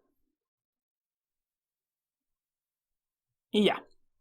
Entonces, el valor de número de ACK que se introduce en este campo representa el próximo valor de número de secuencia que se espera recibir en el siguiente segmento, o lo que sería lo mismo, el número de secuencia del último byte de datos recibido en el segmento más 1. Veamos nuevamente el ejemplo para aclarar este concepto. Sí, sabemos que también suena un poco complicado. Realicemos nuevamente el flujo de mensajes para repasar. Entonces, el cliente quiere solicitar una página web al servidor. Antes que eso ocurra, debe establecerse una conexión entre ellos. Por lo tanto, el cliente envía el mensaje SYN, el servidor responde el mensaje SYN más ACK, el cliente devuelve el mensaje ACK y la conexión ya está establecida. El cliente ahora realiza la solicitud de la página web. En este caso no estamos analizando este mensaje, supongamos que ya le ha enviado una página web. Entonces estamos analizando a partir de la respuesta del servidor. El servidor le va a enviar la página web nuevamente, el muñequito, estructura el segmento a partir de los 4 bytes. Los 4 bytes están enumerados, 11, 12, 13, 14, son sus números de secuencia. Entonces, el mensaje que va a enviar el servidor con el número de secuencia equivale al primer byte de datos de aplicación. Estos son los bytes de aplicación. Y el primer byte equivale al número de secuencia 11. Entonces, ese mensaje con el número de secuencia 11 es enviado al cliente. El cliente, al ver ese número de secuencia 11, responderá con un segmento o con un mensaje TCP con un valor de número de ACK igual a 15. ¿Por qué 15? Si esta computadora ya recibió este segmento por parte del servidor que tiene los bytes 11 al 14, ¿qué byte esperará recibir en el siguiente segmento que le envíe el servidor? Pues es obvio, va a esperar recibir el byte con número de secuencia 15. Y ese número 15 se refleja en el número de reconocimiento del mensaje ACK que se envía de vuelta al servidor, que es este mensaje. Entonces el cliente le envía el mensaje ACK con el valor de 15 al servidor. Cuando el servidor reciba ese mensaje ACK con un valor de número de ACK igual a 15, sabrá que este su segmento con bytes de 11 al 14 llegó correctamente. Entonces puede proceder a enviar su siguiente segmento con los siguientes bytes que iniciarán con un número de secuencia 15. Recuerda, los números de secuencia son secuenciales, aumentan de uno en uno. Entonces, si tenemos más bytes, tenemos aquí el header TCP y los siguientes bytes de aplicación. El primero tendrá el número de secuencia 15, el siguiente 16 y así sucesivamente. Recuerda, este segmento va a tener otro header y en el header se va a tener que colocar nuevamente un número de secuencia. ¿Qué número de secuencia será? Pues será el número 15, el primer byte de datos de aplicación de un segmento TCP de un emisor a un receptor. Recuerda que los números de secuencia son únicos para cada sesión y que los bytes, estos bytes que se envían, son guardados en buffer previo a su envío hasta que sean reconocidos. Con todo esto explicado, volvamos al establecimiento de la conexión. En el proceso Three-Way Handshake, se debe establecer a partir de qué número de secuencia se iniciará el conteo de los bytes. En el anterior ejemplo hemos supuesto que iniciábamos el conteo en un valor de número de secuencia de 11, y listo. Pero ¿de dónde surgía ese número? Pues surge en el proceso de establecimiento de la conexión. Al inicio vimos un ejemplo solo con fórmulas, ahora veamos un ejemplo con números. Lo primero que se necesita es establecer el número de secuencia inicial. Estos son números generados de manera aleatoria que se envían en el campo Sequence Number, ya lo sabes. Entonces, este dispositivo inicia la solicitud de la conexión enviando un mensaje SYN. En el mensaje SYN se coloca en el campo número de secuencia el número de secuencia inicial, el ISN, que de nuevo es un valor aleatorio. Supongamos que coloca el valor de 6000. Ese mensaje es enviado al servidor. Cuando el servidor recibe este mensaje SYN, obviamente lo identifica ese mensaje SYN a través del flag que se encuentra activado. Pero ¿qué significa ese mensaje SYN con el ISN de 6000? Nuevamente el concepto de número de secuencia. El número de secuencia representa al primer byte de datos de aplicación enviado en el segmento. Pero acá surge un problema. Te dijimos que estos segmentos, estos mensajes que se intercambian en el establecimiento de la conexión, no llevan datos de aplicación. Entonces, según concepto de número de secuencia, ¿a qué byte representa este número? Tiene que representar a un byte, pues en este caso se trata de un byte TCP fantasma. No existe realmente, pero se utiliza para la definición de estos números de secuencia que se van a utilizar en la transmisión de datos. Se debe asumir que este segmento SYN está enviando un byte de datos, pero obviamente no es un byte real. Por lo tanto, el mensaje se envía al servidor. El servidor debe responder con el mensaje SYN-ACK para el propósito de continuar con el establecimiento de la conexión y para reconocer la recepción del segmento SYN por parte del cliente. Comencemos por el valor de número de secuencia inicial del servidor. Supongamos que el valor que se genera de manera aleatoria es el 5000. Nuevamente, este número no representa a un byte real, sino a un byte TCP fantasma. Ahora vayamos a la parte del reconocimiento del primer mensaje SYN que recibió. Esto lo hace a través del número de ACK. ¿Cuál era el concepto de número de ACK? Pues era el próximo valor de número de secuencia que se espera recibir en el siguiente segmento, o lo que es lo mismo al próximo número de bytes. Como en el establecimiento de la conexión siempre se envía solamente un byte fantasma, la fórmula de número de ACK siempre se mantiene igual al número de secuencia inicial recibido más 1. Ojo, esto solo ocurre en el establecimiento de la conexión. En este caso, la computadora envió un mensaje SYN con un número de secuencia inicial igual a 6000, por lo tanto, el valor de ACK number que va a enviar el servidor en el mensaje SYN-ACK es igual a 6000 más 1. Al recibir ese mensaje, la computadora debe reconocer la recepción de ese mensaje SYN-ACK a través del mensaje final ACK. Nuevamente debe colocar el número de secuencia que espera recibir del servidor en el campo ACK number. Recibió el número de secuencia inicial de 5000, que representa al byte fantasma. Solo se recibe un byte, por lo tanto el ACK number siempre será igual al número de secuencia inicial más 1, que sería en este caso 5000 más 1. Ese mensaje es enviado al servidor y listo, ya se estableció la conexión. Con esto ya tenemos los números de secuencia que utilizarán tanto la computadora como el servidor para enviar sus datos, sus bytes. El primer byte de datos de aplicación real que se envíe por la computadora al servidor tendrá asignado el número de secuencia de 6001 y el primer byte de datos de aplicación que envíe el servidor al cliente tendrá asignado el número de secuencia de 5001. En este video vamos a analizar el comportamiento del proceso Three-Way Handshake entre una computadora y un servidor real. Para hacer esto voy a solicitar una conexión a una página web que utiliza el protocolo HTTP. Esta página web es www.lostiempos.com, que se aloja en un servidor que tiene esta dirección IP. Por el otro lado, mi computadora tiene la dirección IP 192.168.0.13. Vamos a utilizar el software Wireshark para capturar los paquetes y observar así el proceso three-way handshake del establecimiento de la sesión. Para analizar el proceso a través de Wireshark existen muchísimas formas. Yo elijo la forma que personalmente me parece la más sencilla, y esto es realizando una solicitud de conexión a través del protocolo Telnet con la ventana de comandos de Windows. Esta ventana, déjenme abrirla, el símbolo del sistema.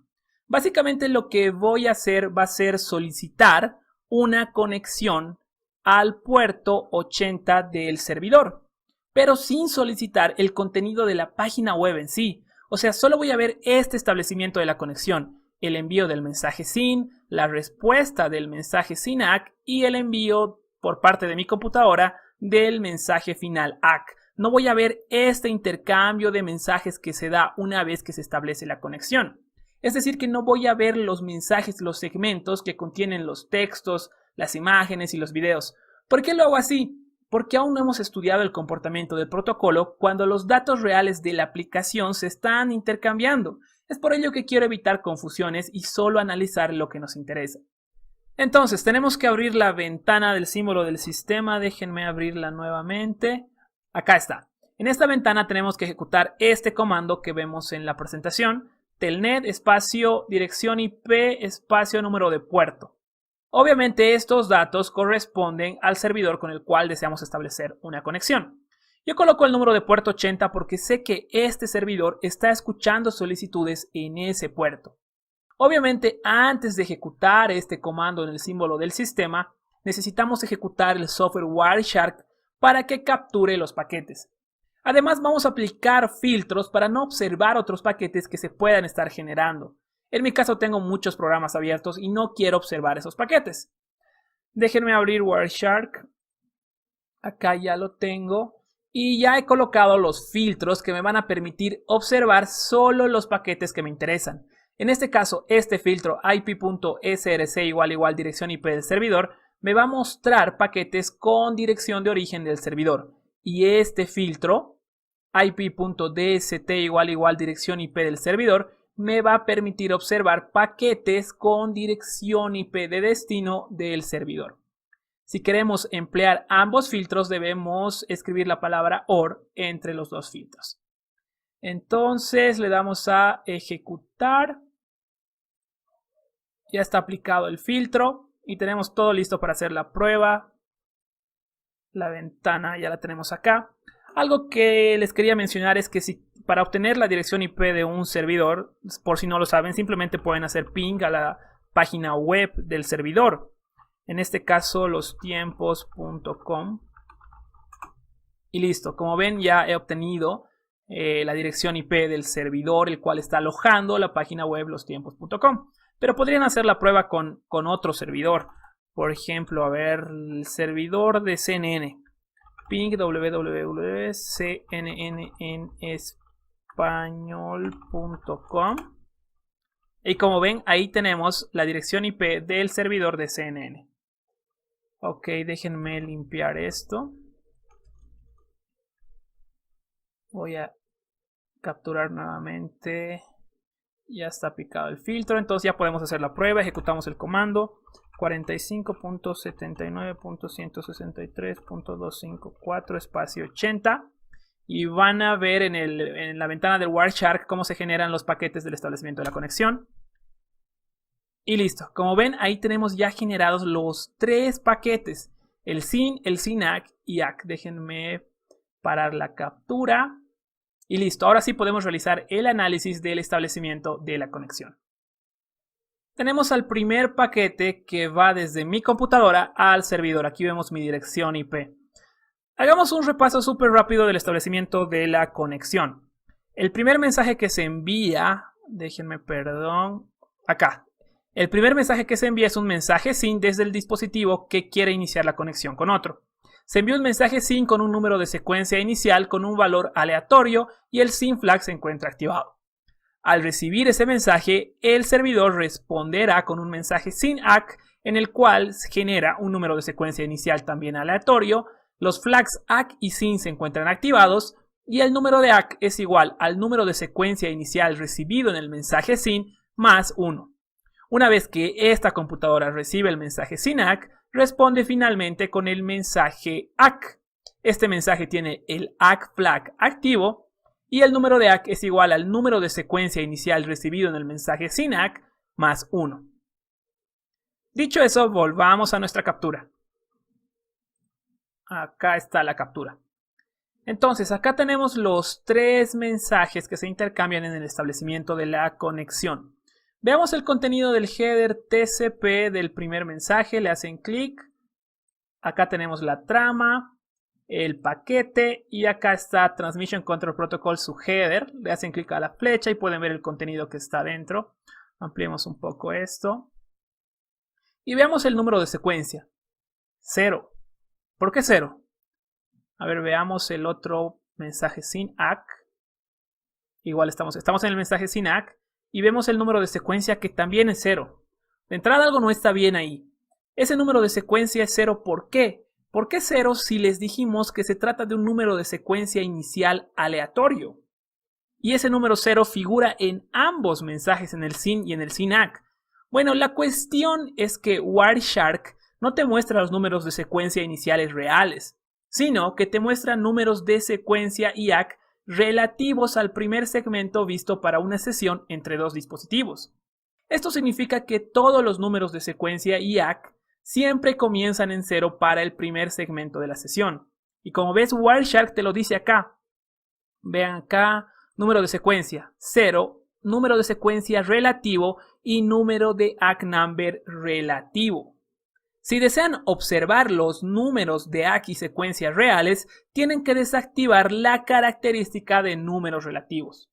Y para hacer esto tienen que ir al menú Edit, déjenme ver, acá al menú Edit, se tienen que ir a Preferencias, a la sección de protocolos que tenemos acá, seleccionar el protocolo TCP, déjenme buscar el protocolo TCP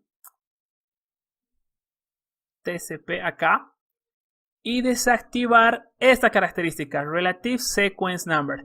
Antes de ejecutar esto, vean los números de secuencia acá.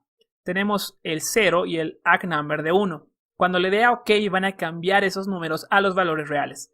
Le doy OK y listo. Como ven, ahora tenemos estos números bastante grandes, pero son los números reales que se han intercambiado en nuestros segmentos. Si recuerdan, déjenme volver a la presentación. En el header TCP tenemos estos valores, sequence number y número de secuencia, que son campos que tienen un tamaño de 32 bits. Esto quiere decir que podemos tener un poco más de 4.000 millones de valores diferentes. Es por eso que ese número es tan grande. Entonces, ahora sí analicemos el establecimiento de la conexión con los datos obtenidos a través de Wireshark. Ya lo moví esto, déjenme traerlo acá. Hagamos más grande la ventana del header. Y ya. Entonces, el primer mensaje que se envía desde mi computadora al servidor se ve reflejado acá. Mi dirección IP y la dirección de destino del servidor. Los puertos, como les habíamos indicado, el puerto de origen es un puerto efímero de mi computadora y el puerto de destino es el puerto 80. ¿Qué características tenía el mensaje SYN? Pues primero que el número de secuencia era un número aleatorio. Lo podemos ver acá. Este número grande es el número de secuencia inicial aleatorio. Otra característica que encontrábamos en este mensaje es que el flag SYN se encuentra activo. ¿Dónde lo vemos ese flag? Pues acá en el campo flags, le damos clic y como vemos ningún valor se encuentra activo, solo el valor del bit SYN. Ese mensaje se envía al servidor y el servidor responde con el mensaje SYN ACK que vemos acá. La dirección IP de origen es la dirección del servidor, la dirección IP de destino es mi computadora. Y los puertos se invierten. El puerto de origen es el puerto 80 y el puerto de destino es mi puerto efímero. ¿Qué características tenía este mensaje SYN ACK? Nuevamente genera un número de secuencia inicial que lo vemos reflejado acá y tiene un valor de ACK_number que es igual al número de secuencia inicial recibido en el mensaje SYN más 1. Si vemos acá tenemos el número de secuencia inicial que se envió en el mensaje SYN y si pueden ver acá abajo tenemos el número ACK que es básicamente ese número de secuencia más un valor de 1. ¿Qué otras características teníamos en este mensaje? Pues que los flags SYN y ACK se tenían que encontrar activos. Veamos eso, nuevamente nos vamos al header, TCP y a la sección de flags, acá. Como ven, de igual forma solo se encuentran activos los bits de ACK, Acknowledgement, y el bit de SYN. Ese mensaje se envía a la computadora que inició la conexión y mi computadora en este caso va a responder con el último mensaje del establecimiento de la conexión que se denomina TCP/ACK, que lo tenemos acá. Nuevamente las direcciones IP, mi computadora y la dirección IP de destino del servidor. Nuevamente los puertos se invierten, el puerto de origen es mi puerto efímero y el puerto de destino es el puerto 80 del servidor. ¿Qué características teníamos que ver en este mensaje? Pues que el flag ACK debía encontrarse activo. Veamos nuevamente los flags y efectivamente solo se encuentra activo el flag ACK.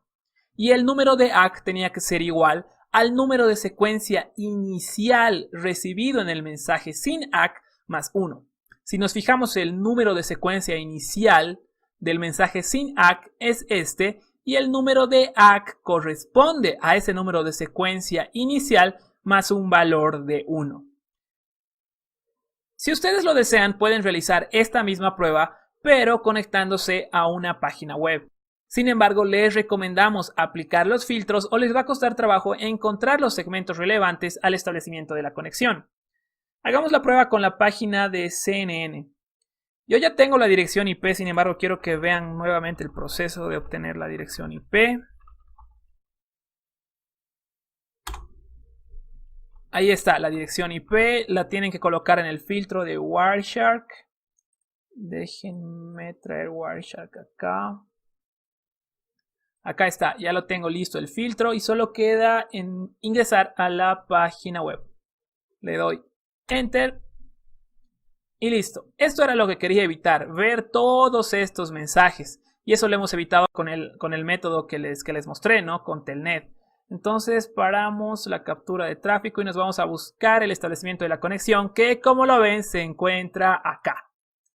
El primer mensaje es SYN, el segundo mensaje SYN ACK y el tercer mensaje de establecimiento de la conexión, el mensaje TCP/ACK. Algo que nos olvidábamos mencionar eran estos valores que nos muestra Wireshark del proceso Three-Way Handshake. Estos valores WIN, MCS, WS, SACK, pues básicamente son opciones que se intercambian en este proceso Three-Way Handshake. Vamos a hablar de ellos en el siguiente video. Y con esto finalizamos este video que ha sido un tanto más práctico y esperamos haya sido de su agrado. Si tienen alguna duda o consulta pueden enviarla a la página netwgeeks.com/contacto.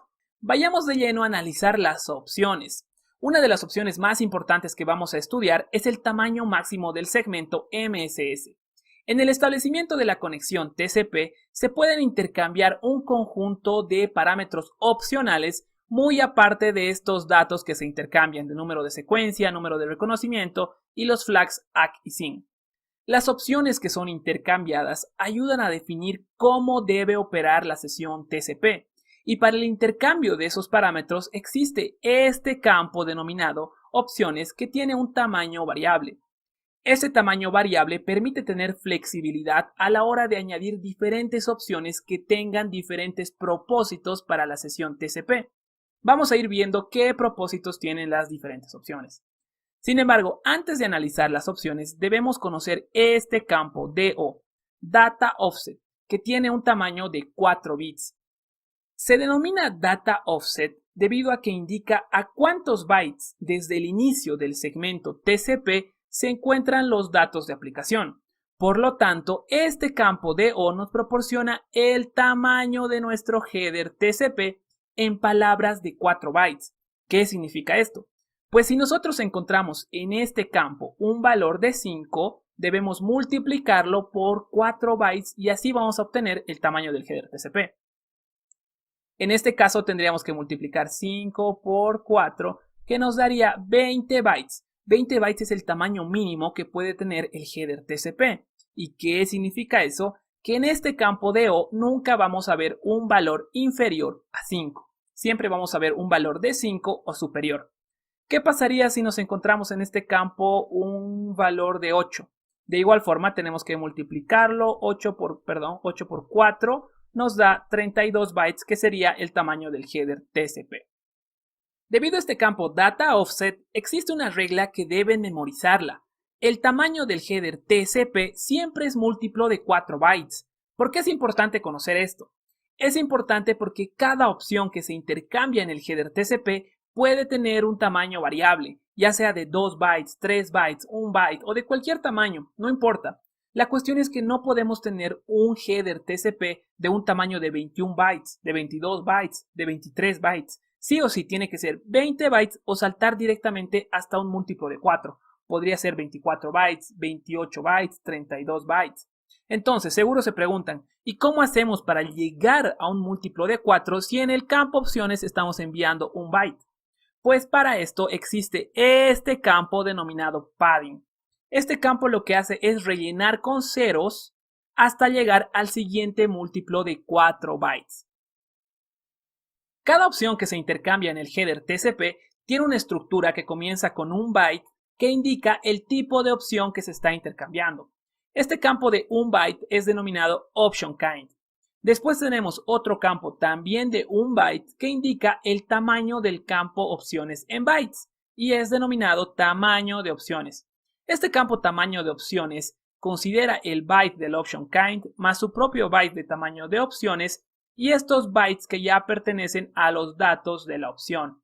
Nuevamente, este valor solo representa al tamaño de esta opción y no al tamaño de estas otras opciones.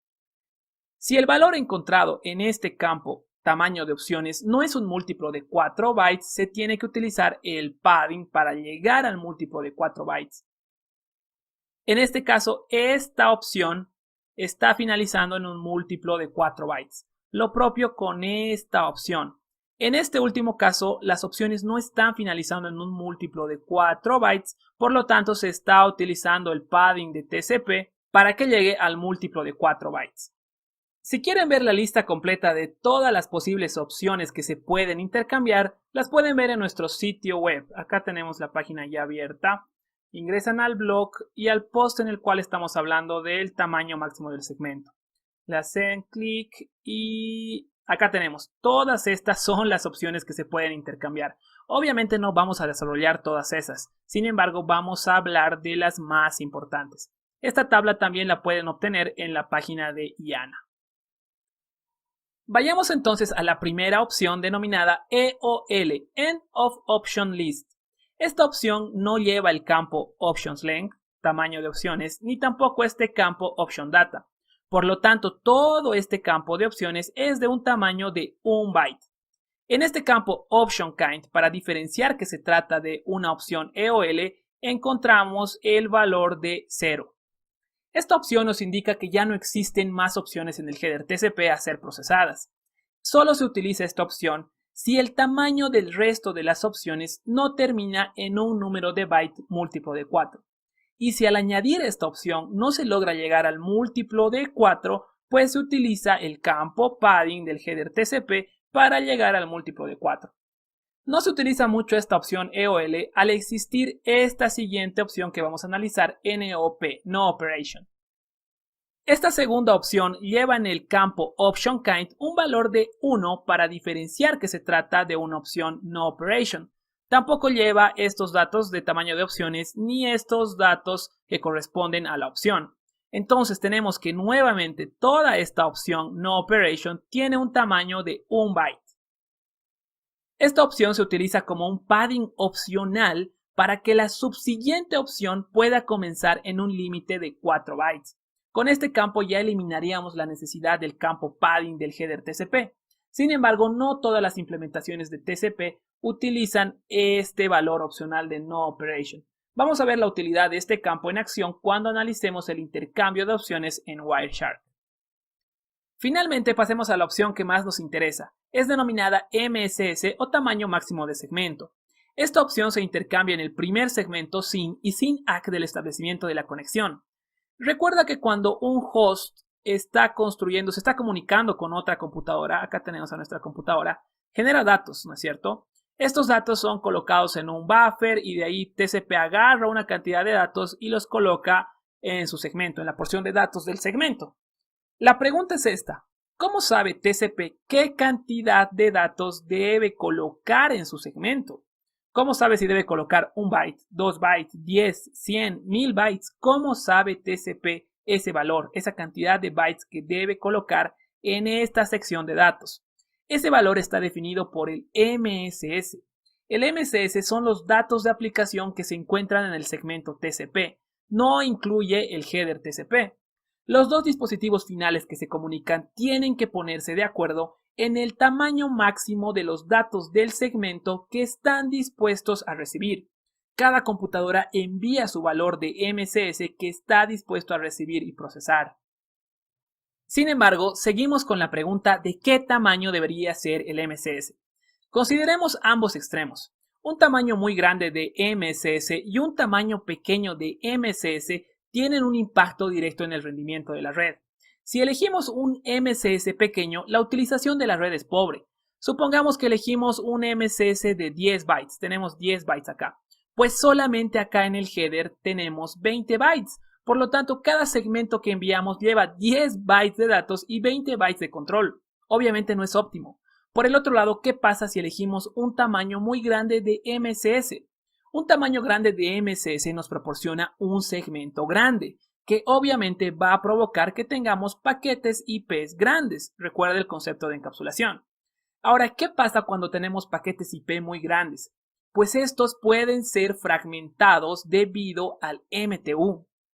El MTU es la máxima cantidad de datos encapsulados en una trama que se pueden transmitir en un enlace.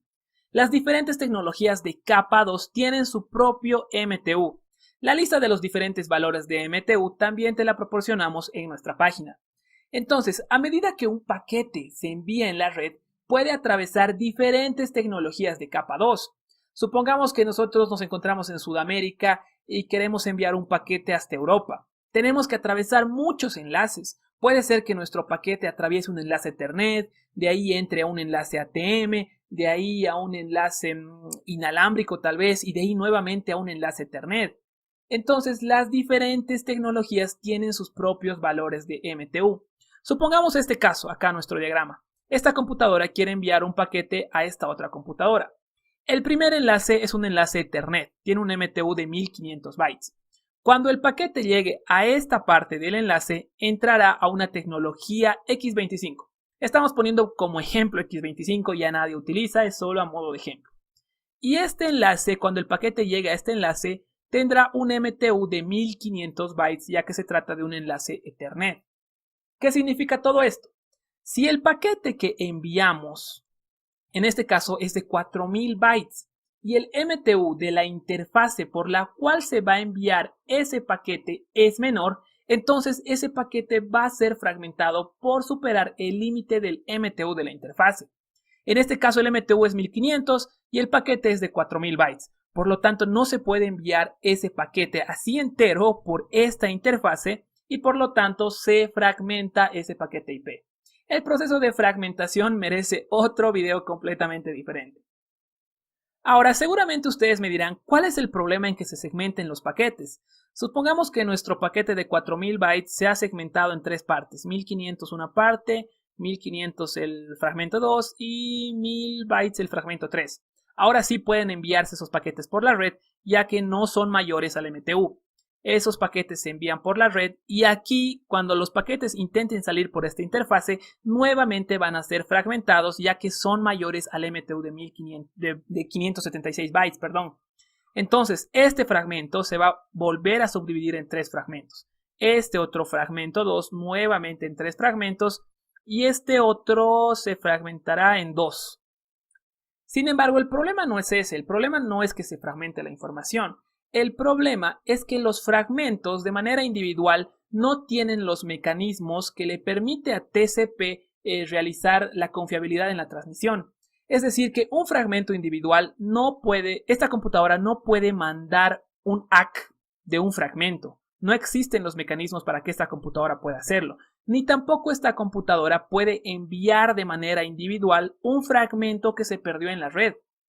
Todos los fragmentos, acá tenemos 3, 6, 7, 8 fragmentos que se envían, deben llegar hasta el dispositivo de destino, todos. Si un fragmento se ha perdido, todos los fragmentos deben volver a enviarse de nuevo, reduciendo la eficiencia de la transmisión. Entonces, ¿qué hacemos? Pues el tamaño óptimo del MCS se elige primero considerando el tamaño mínimo de los paquetes IP que están obligados a procesar todos los dispositivos en Internet de acuerdo al RFC 791. Ese tamaño es de 576, lo que resulta en un MCS de 536 si le restamos el header TCP, que es de 20 bytes, y el header IP de 20 bytes, considerando que no están llevando opciones en sus headers. ¿Qué significa esto? Pues que podemos enviar en la red hasta 536 bytes de datos en nuestros segmentos sin preocuparnos por el MTU y que el rendimiento sea pobre debido a un envío de una cantidad mínima de datos. Ahora tenemos que acá nuestros datos del segmento pueden ser de 536 bytes. Podemos agarrar 536 bytes del buffer y construir nuestro segmento con eso.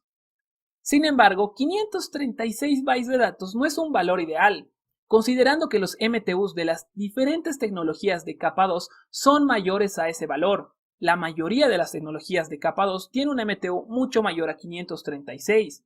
Entonces, ¿qué hacemos? ¿Cómo hacemos para identificar un tamaño ideal de MCS? Pues descubriendo el MTU mínimo que tendremos en todo el camino de origen a destino y adecuando el MCS a ese valor. El MTU se descubre con el proceso MTU Discovery, que también merece otro video diferente. En nuestro ejemplo, si esta computadora quiere enviar un paquete a esta otra y quiere saber el mejor valor de MCS, pues descubre el MTU de todos estos enlaces y utilizará el MTU con un menor valor.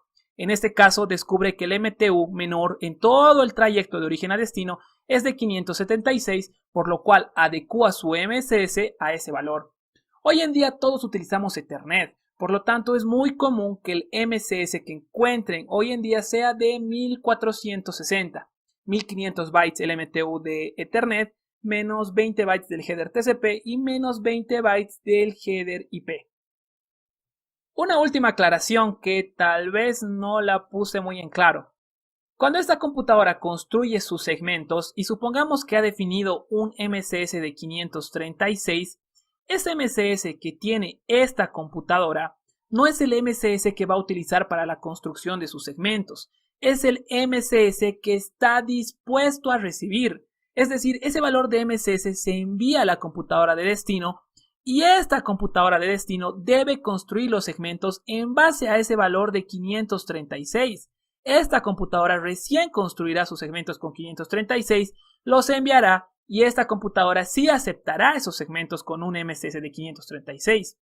Esta otra computadora puede haber definido otro valor de MCS, supongamos 1460 de Ethernet. Entonces, este valor de MCS no es el valor que va a utilizar esta computadora para construir sus segmentos, sino es el valor que le envía a la computadora de destino y esa computadora de destino tiene que construir los segmentos con ese MCS recibido de 1460. Va a construir sus segmentos con un MCS de 1460, los va a enviar y esta computadora va a poder procesarlos. Veamos todo esto en acción. Ya tengo abierto aquí mi software Wireshark que voy a simular una conexión TCP al mismo servidor que les mostré en el anterior video. Ya está aplicado el filtro, ejecuto el comando y listo, ahí tengo el proceso Three-Way Handshake para la captura. ¿Y qué valores podemos ver? Primero que las opciones solo podemos verlas en el mensaje SYN y en el mensaje SYN-ACK. El mensaje SYN, acá está el campo opciones de 12 bytes y el mensaje SYN-ACK, acá está el campo opciones de 12 bytes. En el campo ACK no deberíamos ver opciones y efectivamente no existen opciones. Otro valor que podríamos ver es el tamaño del header. Acá, como vemos, Wireshark ya hace el cálculo. Nosotros te decíamos que el valor que encontrabas en el data offset debías multiplicarlo por 4. En este caso, Wireshark ya te muestra la multiplicación. 32 bytes equivaldría a encontrar un valor de 8 en el data offset. 8 por 4, 32 bytes. El mensaje SYNACK debería tener el mismo valor, 32 bytes efectivamente. Y el mensaje ACK, como no está llevando datos, debería tener el mínimo tamaño del header TCP, que debería ser 20 bytes. Veamos si eso es cierto. Y acá está, 20 bytes. ¿Qué otro valor podemos encontrar? Veamos las opciones. El MSS, como les dijimos, se intercambian en el mensaje SYN y SYNACK. Y efectivamente, aquí vemos las opciones. Algo a tomar en cuenta es que las opciones son de 12 bytes. Sumándole el tamaño mínimo del header, que es de 20 bytes, tenemos el tamaño del header total, que es de 32 bytes, múltiplo de 4. Entonces, acá tenemos el maximum segment size, que es de 1460. ¿Eso qué quiere decir? Que estamos utilizando una tecnología Ethernet. Sin embargo, este tamaño de MSS de 1460 es el valor que mi computadora le envía al servidor para que el servidor construya sus segmentos TCP con ese valor. No es el valor que mi computadora utiliza para la construcción de sus segmentos. Lo propio ocurre con el mensaje SYNACK. El mensaje SYNACK, el MSS que recibo en el mensaje SYNACK, es el valor que yo voy a usar, que mi computadora va a usar para la construcción de los segmentos que van a ser enviados al servidor. ¿Qué otro valor? Veamos las opciones. Como ven acá, la siguiente opción de relevancia es esta, TCP/SA, que todavía no la vimos. Sin embargo, tiene un tamaño de 2 bytes, por lo tanto necesita un padding para llegar al múltiplo de 4 bytes. ¿Y qué utiliza? Pues utiliza las otras opciones que les indicamos que se utilizan para padding. La no operation, que tiene un byte, acá un byte, y esta no operation también un byte. Sumados este, hacen los 4 bytes. La siguiente opción de relevancia es esta Windows Scale, que también tiene un tamaño de 3, no va a llegar al múltiplo de 4, y que utiliza una opción no operation para padding, que igual tiene un tamaño de 1 byte, por lo tanto llega a los 4 bytes requeridos.